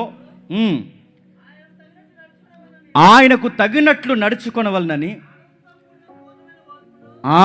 ఏంటట? ఆనందముతో కూడిన విషయాలు చూస్తున్నాడు. చూడండి, ఆయనకు తగినట్టుగా నడుచుకొనొచ్చు, ఆయనకు తగినట్టుగా నడుచుకొనొచ్చు. నిజంగా ఈ దేవుడు నీకు అర్థమైతే ఎవరికి తగినట్టు నడుచుకోవాలి తెలుసా? ఆయనకు తగినట్టుగా నడుచుకొనొచ్చు. అందుకే ఆ పేతురు అంటాడు, మనకి మాదిరి ఉంచి వెళ్ళిపోయాడు. మనకు మాదిరి ఉంచి వెళ్ళిపోయాడు. మాటల యందు కపటం లేదు, చేతల యందు కపటం లేదు, నడకల యందు కపటం లేదు, ఎక్కడ ఏ విషయంలో కపటం లేదు. ఎందుకు ఇలా ప్రవర్తించాడంటే ఆ దేవుడు అంటున్నాడు, మనకి మాదిరి ఉంచి వెళ్ళిపోయాడు. ఆ రోజు నీకు అర్థమైతే, ఈ దేవుని త్యాగం నీకు అర్థమైతే, ఈ దేవుని యొక్క కార్యాలు నీకు అర్థమైతే, ఆ రోజు దొంగ ఒప్పుకున్నాడుగా, నన్ను ఎవ్వరూ జ్ఞాపకం చేసుకోరు ప్రభు అని. ఆ మాటలు నీకు అర్థమైతే నువ్వు కూడా అడుగు, నన్ను ఎవరు జ్ఞాపకం చేసుకోరు ప్రభు అని. ఈరోజు ఈ రంగుల రంగుల ప్రపంచం ఏదైతే కనబడుతుందో, ఈ రంగుల రంగుల విషయాలు ఏవైతే కనబడుతున్నాయో, ఇవేను ఒక రోజు ఉండవు ప్రభు, నిశ్శబ్దం అయిపోతే మరణ సమయానికి. నా దగ్గర ఎవరు ఉండరు ప్రభు, నాకు అర్థమవుతుంది, ఒక రోజు నన్ను ఒంటరిని చేసేస్తారు ప్రభు. చనిపోయిన మేధావులందరం చూడండి, చనిపోయిన మనుషులందరం చూడండి, చనిపోయిన వ్యక్తులందరం చూడండి, కోట్లకు పడగలెత్తిన వారిని చూడాలి. వాళ్ళ మంచాల మీద ఉండి మూలుగుతున్నది ఏంటో తెలుసా? మేమేం పట్టుకెళ్ళలేకపోతున్నాం, ఏం చేయలేకపోతున్నాం, మమ్మల్ని ఇంకెవరు ఆదరించేవారు లేరు, మా జీవితం ఇక్కడితో ముగిసిపోతుంది అన్నప్పుడు వాళ్ళకు హోప్ లేకుండా చనిపోయారు. కానీ ఒకే ఒక్కరికి నిరీక్షణ ఉంటుంది. ఆ నిరీక్షణ ఎవరికో తెలుసా? యేసునందు నిరీక్షించిన వారికి నిరీక్షణ ఉంటుంది. ఎందుకంటే ఇప్పుడు నిద్రించినాను, ఒకరోజు మెస్సయ్య వస్తాడు, మళ్ళీ మనల్ని జ్ఞాపకం చేసుకుంటాడు. ఒకరోజు వస్తాడు, తన రాజ్యంలోకి చేర్చుకుంటాడు. ఒకరోజు వస్తాడు, మన నిలువెత్తు సాక్ష్యంగా తీసుకెళ్ళి తన రాజ్యంలో మనల్ని కూర్చోబెడతాడు. అందుకు ఒప్పుకుందాం. ఎవరు చేశారు ప్రభు ఇవన్నీ అంటే, సిలువ మీద ఈ కార్యక్రమం జరుగుతున్నప్పుడు ఈ కార్యక్రమాన్ని అంతటినీ దగ్గరుండి చేసినది సాక్షాత్తు తండ్రి అయిన దేవుడే. తన కుమారుడు ఎలానే బలైపోవాలని కోరుకున్నాడట. అదే బాటలో అపోస్తులు నడిచారండి, అదే బాటలో పౌలు నడిచాడండి. నేడో రేపో చెబుతాను వినండి. ఆ పౌలు అంటాడు, నాకు చాలా అతిశయం వచ్చింది పరిచర్యను బట్టి. ఆ అతిశయంలో దేవుడు నాకు ఒక పాఠం నేర్పించాడు. నాకు ఒక ముళ్ళు అలా గుచ్చేసి ఉండిచ్చాడు. ఒక ముళ్ళు అలా గుచ్చేశాడు. చాలామందికి మింగుడు పడిన విషయం, ఆ ముళ్ళేంటి, ఆ ముళ్ళేంటి, ఆ ముళ్ళేంటి, ఆ ముళ్ళేంటి చెప్పిన. యేసుప్రభు జీవితంలో పెద్ద ముళ్ళేంటో తెలుసా? తన తండ్రి తనకు దూరంగా జరిగి శ్రమలకు అప్పగించాడే, అదే పెద్ద ముళ్ళు ఆయనకి. మన జీవితాల్లో మన ఇబ్బందులు ఎన్నో రకాల విషయాలు వస్తాయి. అంటే ఆయన వెంబడించిన వారందరికీ ఏం జరుగుతుంది? అవమానాలు జరుగుతాయి, ఇబ్బందులు జరుగుతాయి, నాశనం జరుగుతుంది, ప్రాణాలు పోతాయి. అపోస్తులు అలా సంతోషిస్తూ నడిచి వెళ్ళిపోయారు. పౌలు అలా సంతోషిస్తూ వెళ్ళిపోయారు. ఎందుకంటే ఆయన అంగీకరించారు, ఆయన ప్రేమగా స్వీకరించారు, ఆయన కొరకు చక్కటి సాక్ష్యం చెప్పారు. అందుకే ఆయన కొరకు బలైపోయారు. మీరు ఇంటికి వెళ్తారు, చదవండి, ఆ కీర్తనలు ఉంటుంది. ఆమోస్ కానీ మిగిలిన వ్యక్తులు కానీ ఈ కీర్తనకారులు అంటారు, ఒక్కరోజు నీ దేవాలయంలో ఉంటే చాలు, ఒక్కరోజు నీ దేవాలయంలో ఉంటే చాలు, ఒక్కరోజు దేవాలయం ఉంటే 1000 దినాలు ఉన్నట్టే అన్నారు. ఆ భక్తుల కన్నా గొప్ప భాగ్యం ఏంటి చెప్పిన? భూమి మీద ఉండే ఒక్క దేవాలయంలో ఒక్కరోజు కాదు, నేడో రేపో నేను వస్తాను, దేవాలయంలో కాదు, సాక్షాత్తు పరలోకంలోనే మిమ్మల్ని కూర్చోబెడతాను, పరదోశలోనే మిమ్మల్ని కూర్చోబెడతాను, పరలోకంలోనే మిమ్మల్ని కూర్చోబెడతాను, నిత్యము మీతో కలిసి నేను నివాసం చేస్తాను. మనం అందరం కలిసి ఒక ప్రేమ విందులో కలవబోతున్నాం. ఎదురు చూడండి, నేడో రేపు వస్తాను, ఎదురు చూడండి అని పునరుద్ధానం చెంది ఇదే రోజు వెళ్ళిపోయాడు. ఆ రోజు పేరే ఆదివారం. అందుకే ఈ ఆదివారం మనం కూడుకున్నాం, అందుకే ఈ ఆదివారం ఇక్కడ కూర్చున్నాం, అందుకే ఈ ఆదివారం నాడు ఇక్కడ కూర్చుని మనం మాట్లాడుకుంటున్నాం. ఈ ఆదివారం ఏం జ్ఞాపకం చేసుకుంటారయ్యా అంటే, ఈ ఆదివారం జరిగిన ఆ కార్యం అంతా జ్ఞాపకం చేసుకుంటాం. ఆ రోజు ఆయన తిరిగి లేచాడు. అంతకుముందు మన కొరకు ఎన్నో కార్యాలు జరిగించారు. ఈ జ్ఞాపకం చేసుకోవడానికి ఇక్కడ కూర్చున్నాం. ఏమి జ్ఞాపకం చేసుకోవాలి? ఆయన త్యాగాన్ని జ్ఞాపకం చేసుకోవాలి. ఏమి జ్ఞాపకం చేసుకోవాలి? మన పాపాలు జ్ఞాపకం చేసుకోవాలి. ఏమి జ్ఞాపకం చేసుకోవాలి? ఇప్పటికే చేతులు చాసి పిలుస్తున్న ఆయన ప్రేమను జ్ఞాపకం చేసుకోవాలి. ఇన్ని పౌరాత్రి భోజనాలు, ఇన్ని సంస్కరణలు, ఇన్ని సెమినార్లు నీ మధ్య అయిపోతున్నా, ఇంకా నీలో మార్పు రాకపోతే నేను మళ్ళీ చెప్తున్నాను, సావును దగ్గర నీళ్ళలో పెట్టుకుని తిరుగుతున్నావు అని మాత్రం మర్చిపోకు. వాడికి టైం, క్షమించండి, అతనికి టైం లేదని తనకు అర్థమైంది కనుక వెంటనే మారిపోయినోడు సువార్త చేసేసారు. నీకు టైం ఉందనుకుంటున్నావా? ఇంకా నాకు పర్లేదు అనుకుంటున్నావా? ఇప్పటికీ టైం మించిపోయిందన్న సంగతి నువ్వు గ్రహించకుండా తిరుగుతున్నావా? ఈ త్యాగం నీకు అర్థమైతే ఆ రోజు జ్ఞాపకం చేసుకో, ప్రభువా ఇప్పుడే నేను మారిపోయినని ఎలా అయితే ఒప్పుకున్నాడు, ఇది నీకు అర్థమైతే సాయంత్రం అయ్యే సమయానికి ఎవరైనా గుర్తుపెట్టుకుని ఇంకా బాప్తిజాలు లేకుండా ఉంటే తప్పైపోయింది ప్రభువా, నన్ను జ్ఞాపకం చేసుకొని ఆయన రాజ్యంలోకి వచ్చే. అయినా బాప్టిజాలు తీసుకున్నాయి. ఇప్పటికే రక్షణ అనుభవాలు ఎరిగి ఈ ప్రభురాత్రి భోజనానికే దూరం కొట్టినావా? జాగ్రత్త, నాశనాన్ని దగ్గర పెట్టుకు తిరుగుతున్నావు. ఈ సంస్కరణలో చేతులు ముంచుతూ కూడా బాధ్యత లేకుండా తిరుగుతున్నావా? జాగ్రత్త. ఆయన జ్ఞాపకం చేసుకునే దేవుడు, ప్రేమ చూపించే దేవుడు అని కూడా తెలుసు కూడా ఇంకా లోకు గట్టి తిరిగితే ప్రేమించే దేవుడే గుర్తుపెట్టుకో, దూరం కూడా పెడతాడు. ప్రేమించే దేవుడే వద్దన దూరం పెడతాడు. దేవుడు పెద్ద పనిష్మెంట్లు ఏమి ఇవ్వాల్సిన అవసరం లేదు మనకి. ఆయన మన వైపు చూడకుండా ఉంటే చాలు, ఇంకా మన జీవితం నాశనం అయినట్టే. అందుకే ఆయన అడిగాడు, స్పష్టంగా అడిగాడు, నన్ను జ్ఞాపకం చేసుకో, నన్ను జ్ఞాపకం చేసుకో. ఎంత జ్ఞాపకం చేసుకోవాలి? పౌలు భరించలేని బాధల్లో పౌలు ఎలాగైతే నన్ను జ్ఞాపకం చేసుకో అన్నాడో, దొంగ ఎలాగైతే జ్ఞాపకం చేసుకో అన్నాడో, అందరూ ఎలాగైతే జ్ఞాపకం చేసుకో అన్నాడు, ఈరోజు కూడా అడగండి, ప్రభువా నన్ను జ్ఞాపకం చేసుకో. మోకాలు లేయగలిగిన వారు మోకాలు లేయండి, మోకాలు లేని వారు లేచి నిలబడండి. ప్రతి ఒక్కరూ మోకాళ్ళ మీద ఉండాలనే ఈ ప్రభురాత్రి భోజనం కొరకు మనం ఈ కుర్చీలు ఇవన్నీ మనం పక్కన పెట్టాం. దయచేసి అందరూ మోకాళ్ళు వేయండి. ఒకవేళ మీకు ఏమైనా ఇబ్బందులు, సమస్యలు ఏమైనా ఉంటే మీరందరూ ఈ ప్రార్థనలో ఏకీభవించండి, లేచి నిలబడి ఏకీభవించండి. మోకాళ్ళు వేయగలిగిన వారందరూ మోకాళ్ళు వేయండి. ఎవరైతే దైవజనులు మాత్రమే వివాహాలైన వారు మాత్రమే ముందుకు రండి. వాళ్ళందరూ రొట్టె ద్రాక్షరసం పంచడానికి ఈ కార్యక్రమంలో పాల్గొనండి. కేవలం సేవకులు మాత్రమే, వివాహాలైన వారు మాత్రమే ఈ కార్యక్రమంలోకి రండి. ప్రార్థన చేద్దాం. ప్రేమగల తండ్రి, కృపగల దేవ, ఇదిగో తండ్రి, ఆ దేహము, శరీరం రొట్టెగా ద్రాక్షరసంగా మారు తండ్రి మా కళ్ళ ముందుకు వచ్చింది దేవ. విలువ గట్టలేని ప్రేమ, సిలువ కట్టము ఎలా జరగాలో దగ్గరుండి తండ్రి దృశ్యముగా మాకు చూపించిన తండ్రి గొప్ప త్యాగం మేము జ్ఞాపకం చేసుకుంటున్నాం దేవ. ఆయన శరీరం ఇదిగో, ఆయన రక్తం ఇదిగో తండ్రి, మా జీవితాల్లో దీవించండి. ఈ పదార్థం ద్వారా తండ్రి మమ్మల్ని ఉద్ధరించండి, ఆశీర్వదించండి తండ్రి. ఈ పదార్థాన్ని తండ్రి మీ ప్రజల దగ్గరకు తీసుకుని వెళుతున్నారు తండ్రి. ప్రతి ఒక్కరూ చేతులు ముంచడానికి, ప్రతి ఒక్కరూ తండ్రి సహవాసం ఏకీభవించడానికి అందరినీ తండ్రి మీరు పురుగొలుపుతారని కోరుతూ క్రీస్తున్నామని ప్రార్థన చేస్తున్నాం తండ్రి. ఆమె. ఎవరు కళ్ళు తెరవద్దు, అలానే ఉండండి.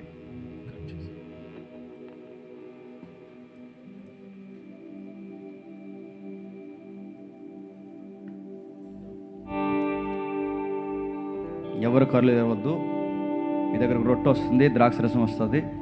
మీ కుడి చేతిని చూపించండి. అందరం ఒకేసారి తీసుకుందాం. ఎవరు కంగారు పడి తీసుకోవద్దు.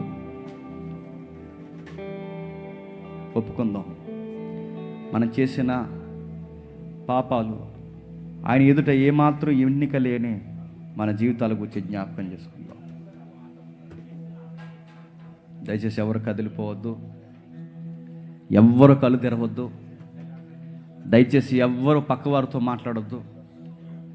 ఆ సిలువ మీద వేలాడిపోయిన దేవుడు సాక్షాత్తు నీ కోసమని జ్ఞాపకం చేసుకొని ఆయనతో మాత్రమే మాట్లాడు. మీ కుడి చేతిని చూపించండి. ఈ పాటలో ఏకీభవిస్తూ, ఈ ప్రార్థనలో ఏకీభవిస్తూ, విన్న వర్తమానాన్ని జ్ఞాపకం చేసుకుంటూ ఈ అమూల్యమైన రక్తాన్ని, శరీరాన్ని జ్ఞాపకం చేసుకోండి. గౌరవంగా, మర్యాదగా ఈ క్రమాన్ని పాటిద్దాం. మీ దేవుని దగ్గర మీరు ఎంత ఏడవాలనుకుంటున్నారో అంత ఏడవండి. మీ కొరకు త్యాగం చేసిన దేవుడిని జ్ఞాపకం చేసుకోండి.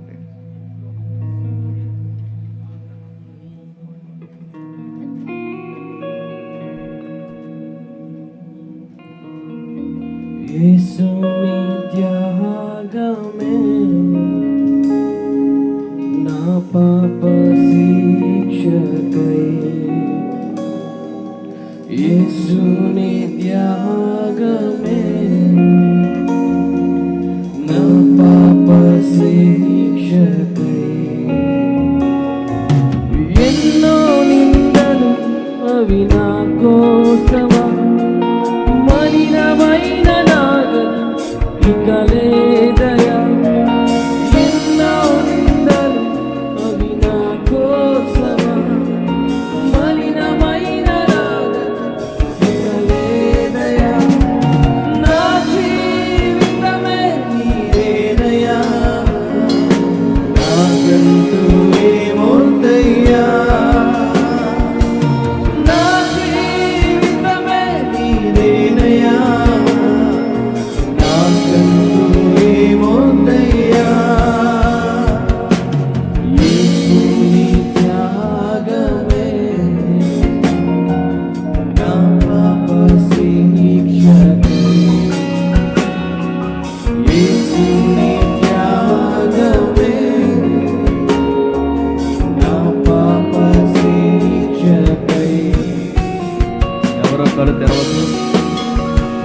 వారితో మాట్లాడద్దు.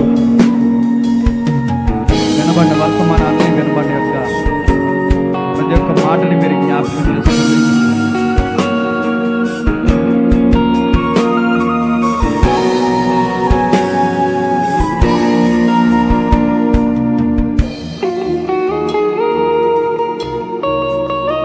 మీ కుడి చేతిని చూపించండి.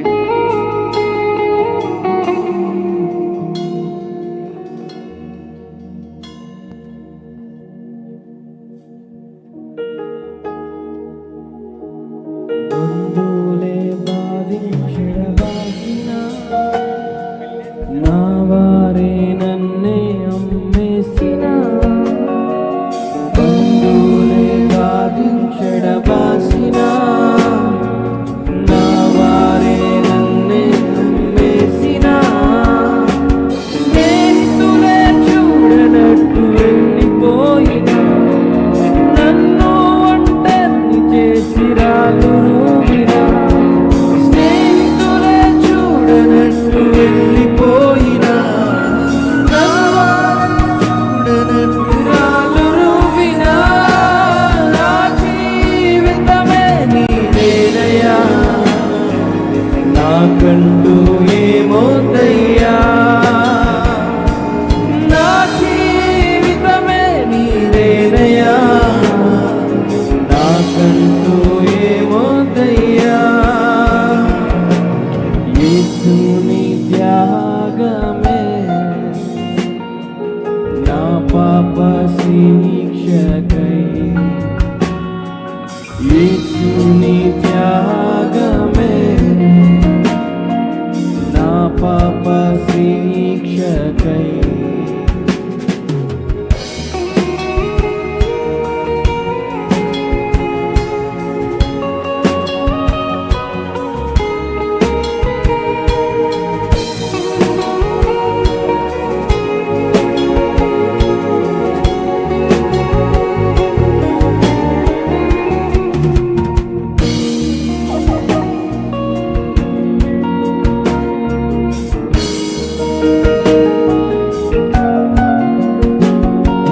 బ్రతుకంతా చీకటి కమ్మేసిన, రక్కసి వేదనలే శోధించిన, బ్రతుకంతా చీకటి కమ్మేసిన, రక్కసి వేదనలే శోధించిన, రోదనలే రోగమై వేధించిన, మరణాలు విలయాలు కబలించిన, రోదనలే రోగమై వేధించిన, మరణాలు విలయాలు కబలించిన, నా జీవితమే నీదేనయ్యా, నాకంటూ ఏమోదయ్యా,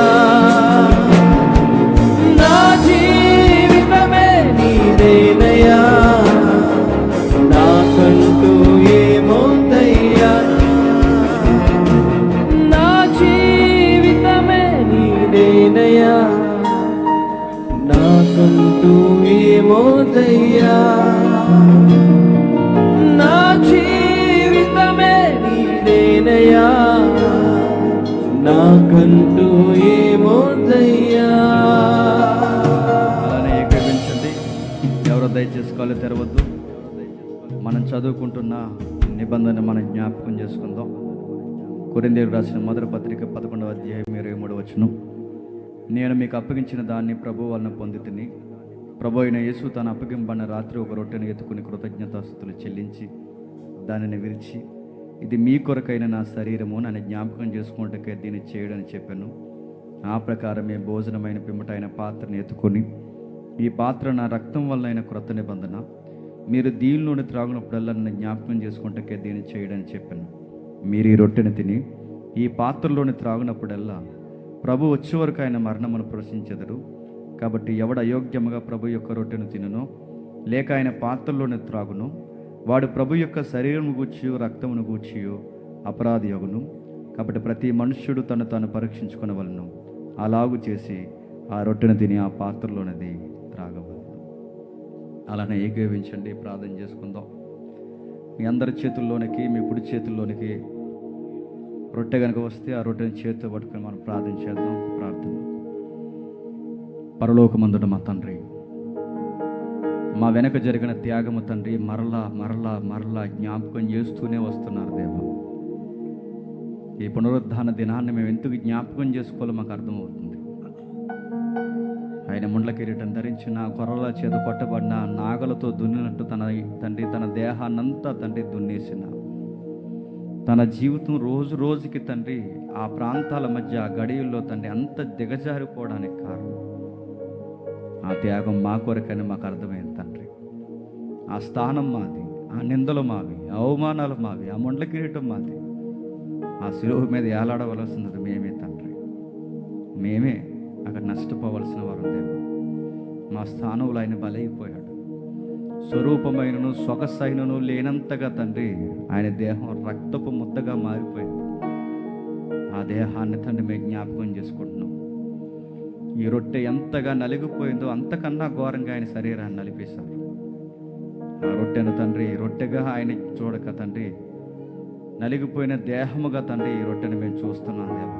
ఇది సాక్షాత్తు ఆయన శరీరం అనే విశ్వసించి జ్ఞాపకం చేసుకుని మేము తీసుకుంటున్నాం తండ్రి. మాతో ఉండండి. మా శరీరాలు మా రాజు కొరకే, మా శరీరాలు మీ చిత్తం కొరకే, మా శరీరాలు తండ్రి మీకు యజ్ఞంగా చేయడానికి తండ్రి ఇదిగో ఈ శరీరాన్ని మేము జ్ఞాపకం చేసుకుంటున్నాం. ఈ రొట్టెను బట్టి మీకే స్తుతులు ఆరోపిస్తాం. ఈ రొట్టెను బట్టి, ఈ త్యాగమును బట్టి తండ్రి మిమ్మల్ని మహిమపరుస్తూ మా శరీరాలని తండ్రి లొంగదీస్తూ క్రీస్తున్నామని ప్రార్థన సమర్పిస్తున్నాం తండ్రి. ఆమేన్. అందరం ఒకేసారి రొట్టె తీసుకుందాం.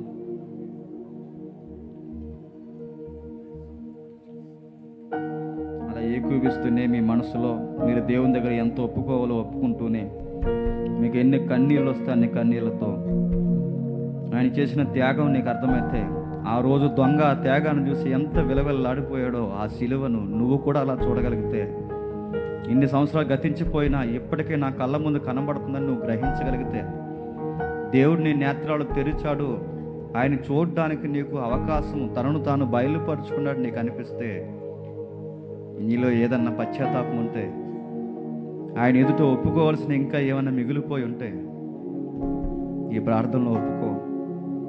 ఖచ్చితంగా జ్ఞాపకం చేసుకునే దేవుడు.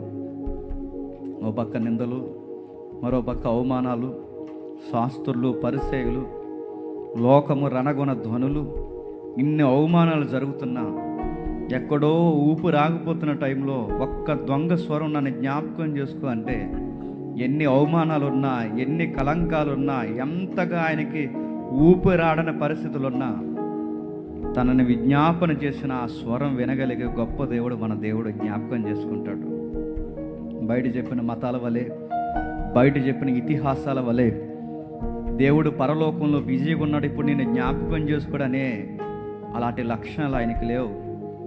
ఆయన ఎంత ఒత్తిడున్నా, ఆయన ఎంత పరిపాలకుడైనా, ఆయన ఎంత సైన్యములకు అధిపతి అయినా, ఆయన మనసు ఎంత కకలావికలం అయిపోయినా ఇప్పటికిప్పుడు నువ్వు ప్రార్థన చేస్తే ఖచ్చితంగా నీ మరినే దేవుడు నేను జ్ఞాపకం చేసుకునే దేవుడు. ఆయన అడుగు, ఖచ్చితంగా నేను జ్ఞాపకం చేసుకుంటాడు. బలహీనతలో నన్ను బలపరచిన పాపినైన నాకై మరణించిన, బలహీనతలో నన్ను బలపరచిన పాపినైన నాకై మరణించిన, మృతమైన నన్ను మహిమగా మార్చిన, మారని నీ ప్రేమకై బానిసైన, మృతమైన నన్ను మహిమగా మార్చిన, మారని నీ ప్రేమకై బానిసైన.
ద్రాక్షరసం కొరకు ప్రార్థన చేసుకుందాం. పరలోకమందున మా తండ్రి,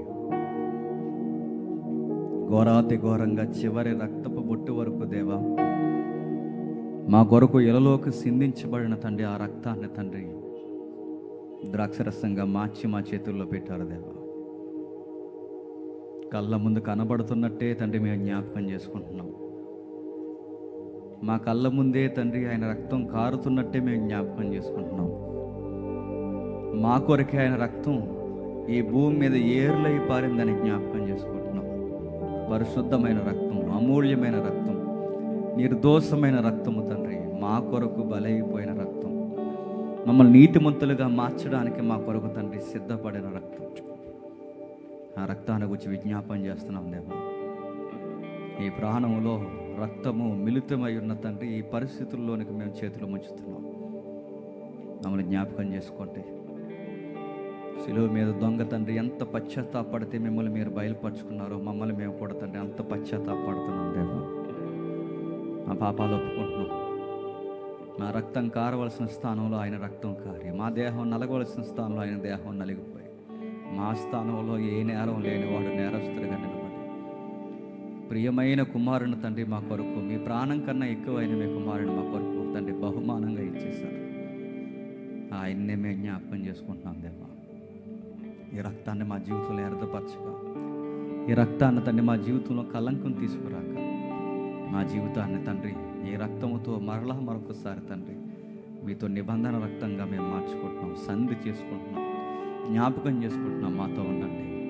ఈ రక్తమును బట్టి తండ్రి మరింత మమ్మల్ని దగ్గర చేస్తారని కోరుతూ క్రీస్తునామని ప్రార్థన సమర్పిస్తున్నాం తండ్రి. ఆమేన్. అందరం ఒకేసారి తీసుకుందాం. తన రక్తంతో కడిగి నీ ఆత్మతో నింపావు. తన రక్తంతో కడిగి నీ ఆత్మతో నింపావు. హోసన్నా నా యేసు రాజా, హల్లెలూయా నా జీవనదాత. హోసన్నా నా యేసు రాజా, హల్లెలూయా నా జీవనదాత. హోసన్నా నా యేసు రాజా, హల్లెలూయా నా జీవనదాత. హోసన్నా నా యేసు రాజా, హల్లెలూయా నా జీవనదాత.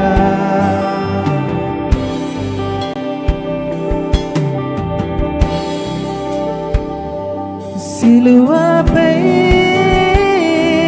వేలాడితివా, నీ కలువరి ప్రేమ చూపించితివే.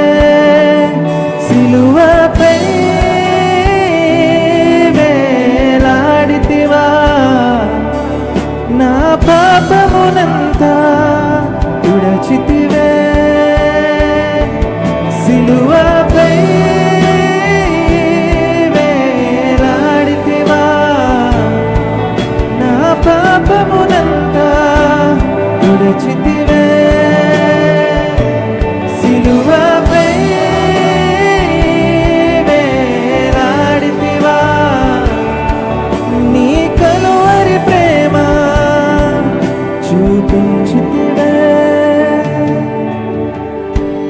ఇంకా ఎవరికైనా రొట్టె కానీ ద్రాక్షరసం కానీ అందకపోతే మీ కుడి చేతిని చూపించండి. ఇంకా ఈ సెక్షన్లో ఉన్నారు చూడండి, చాలామంది ఉన్నారు. ఇంకా మీ కుడి చేతిని చూపించండి. ఇంకా మా దగ్గరికి రొట్టె కానీ ద్రాక్షరసం కానీ రాలేదన్నవారు మీ కుడి చేతిని అలానే చూపించండి. మీ దగ్గరికి తీసుకుని వస్తున్నారు చూడండి. ఇంకా చాలామంది ఉన్నారు, వాళ్ళందరికీ మీ దగ్గర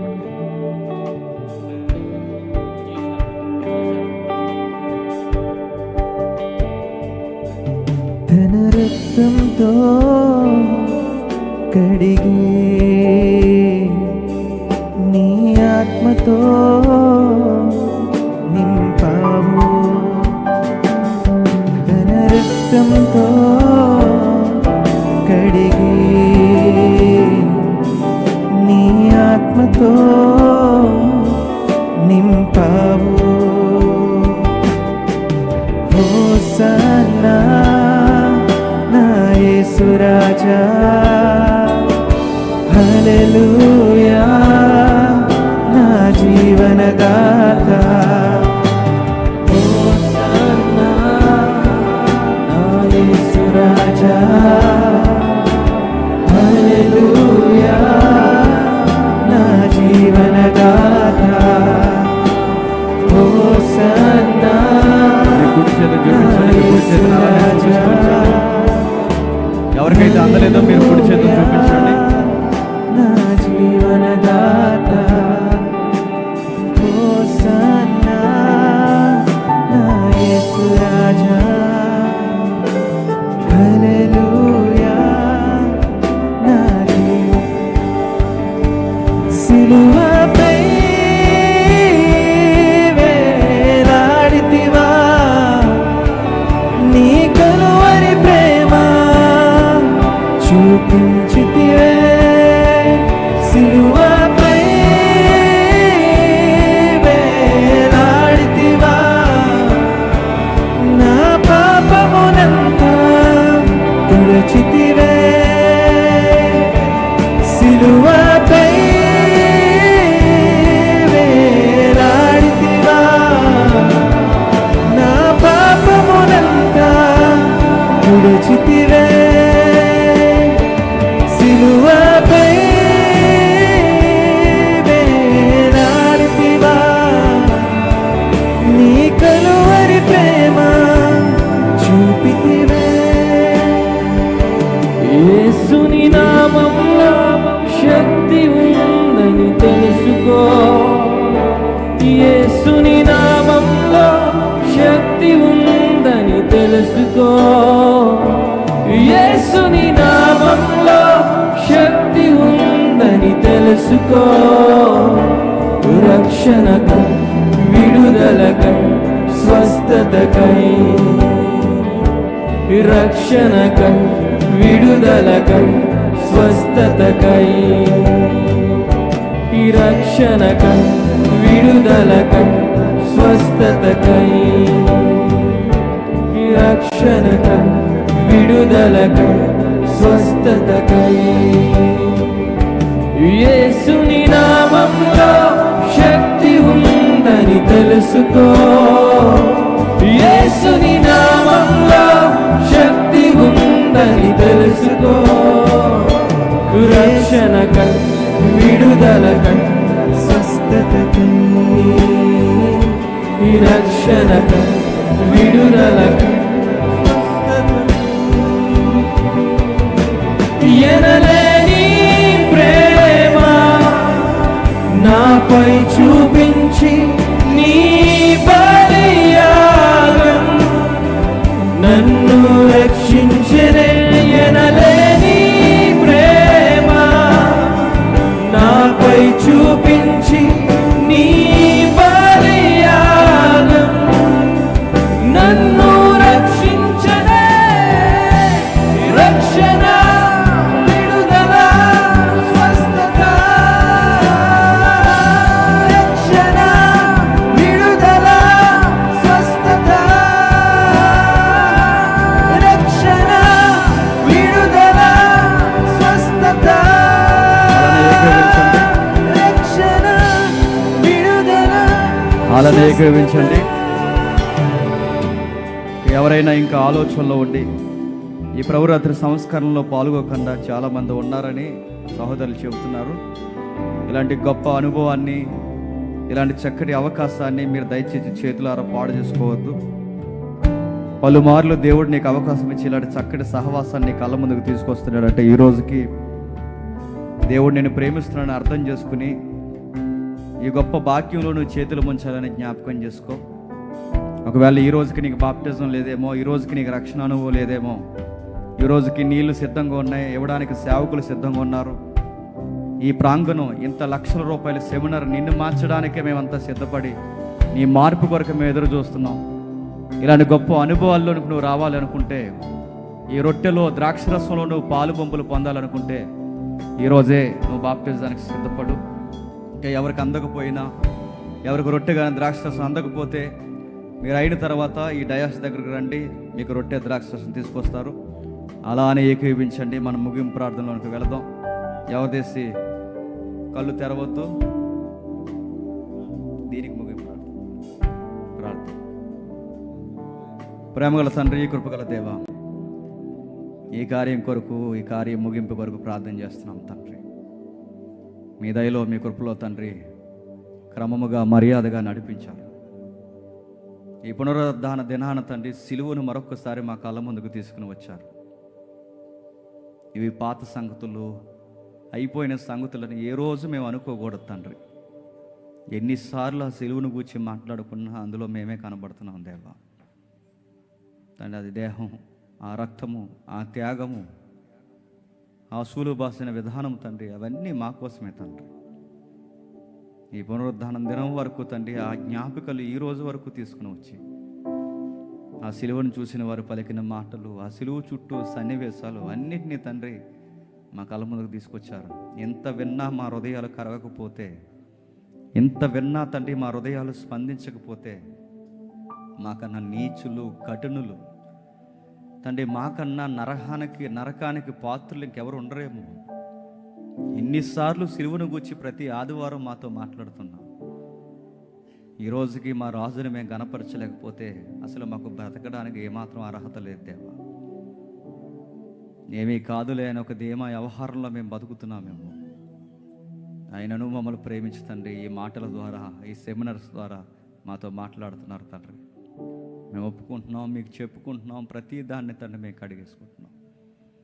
ఘనంగా జరిగించారు, మాతో మాట్లాడారు. సాయంకాలం జరుగుతున్న సభలో కూడా తండ్రి మీ తోడుంచండి. మా అందరి హృదయాలు తాకేలా మాతో మాట్లాడండి. సాయంకాలం జరుగుతున్న తండ్రి నూతన కీర్తనల యొక్క తండ్రి కార్యములో కూడా అనేకుల హృదయాన్ని మీరు తాగుతారని కోరుతున్నాం. ఈ కార్యాన్ని నా ముందు చెప్పిన తండ్రి అన్నని, తమ్ముడిని, మా జత పని వారిని, గాయకుల్ని, సంగీతకారుల్ని, ఇక్కడ ఉన్న వారందరినీ మీ చేతులకు అప్పగించుకుంటూ ఈ ప్రేమలో, ఐక్యతలో మిగిలిన రోజులు కూడా తండ్రి మమ్మల్ని నడిపిస్తారని అర్థిస్తూ ఈ పునరుద్ధాన దినాన్ని బట్టి మీకే స్తుతులు ఆరోపిస్తూ క్రీస్తు నామమున ప్రార్థన సమర్పిస్తున్నాం తండ్రి. ఆమేన్.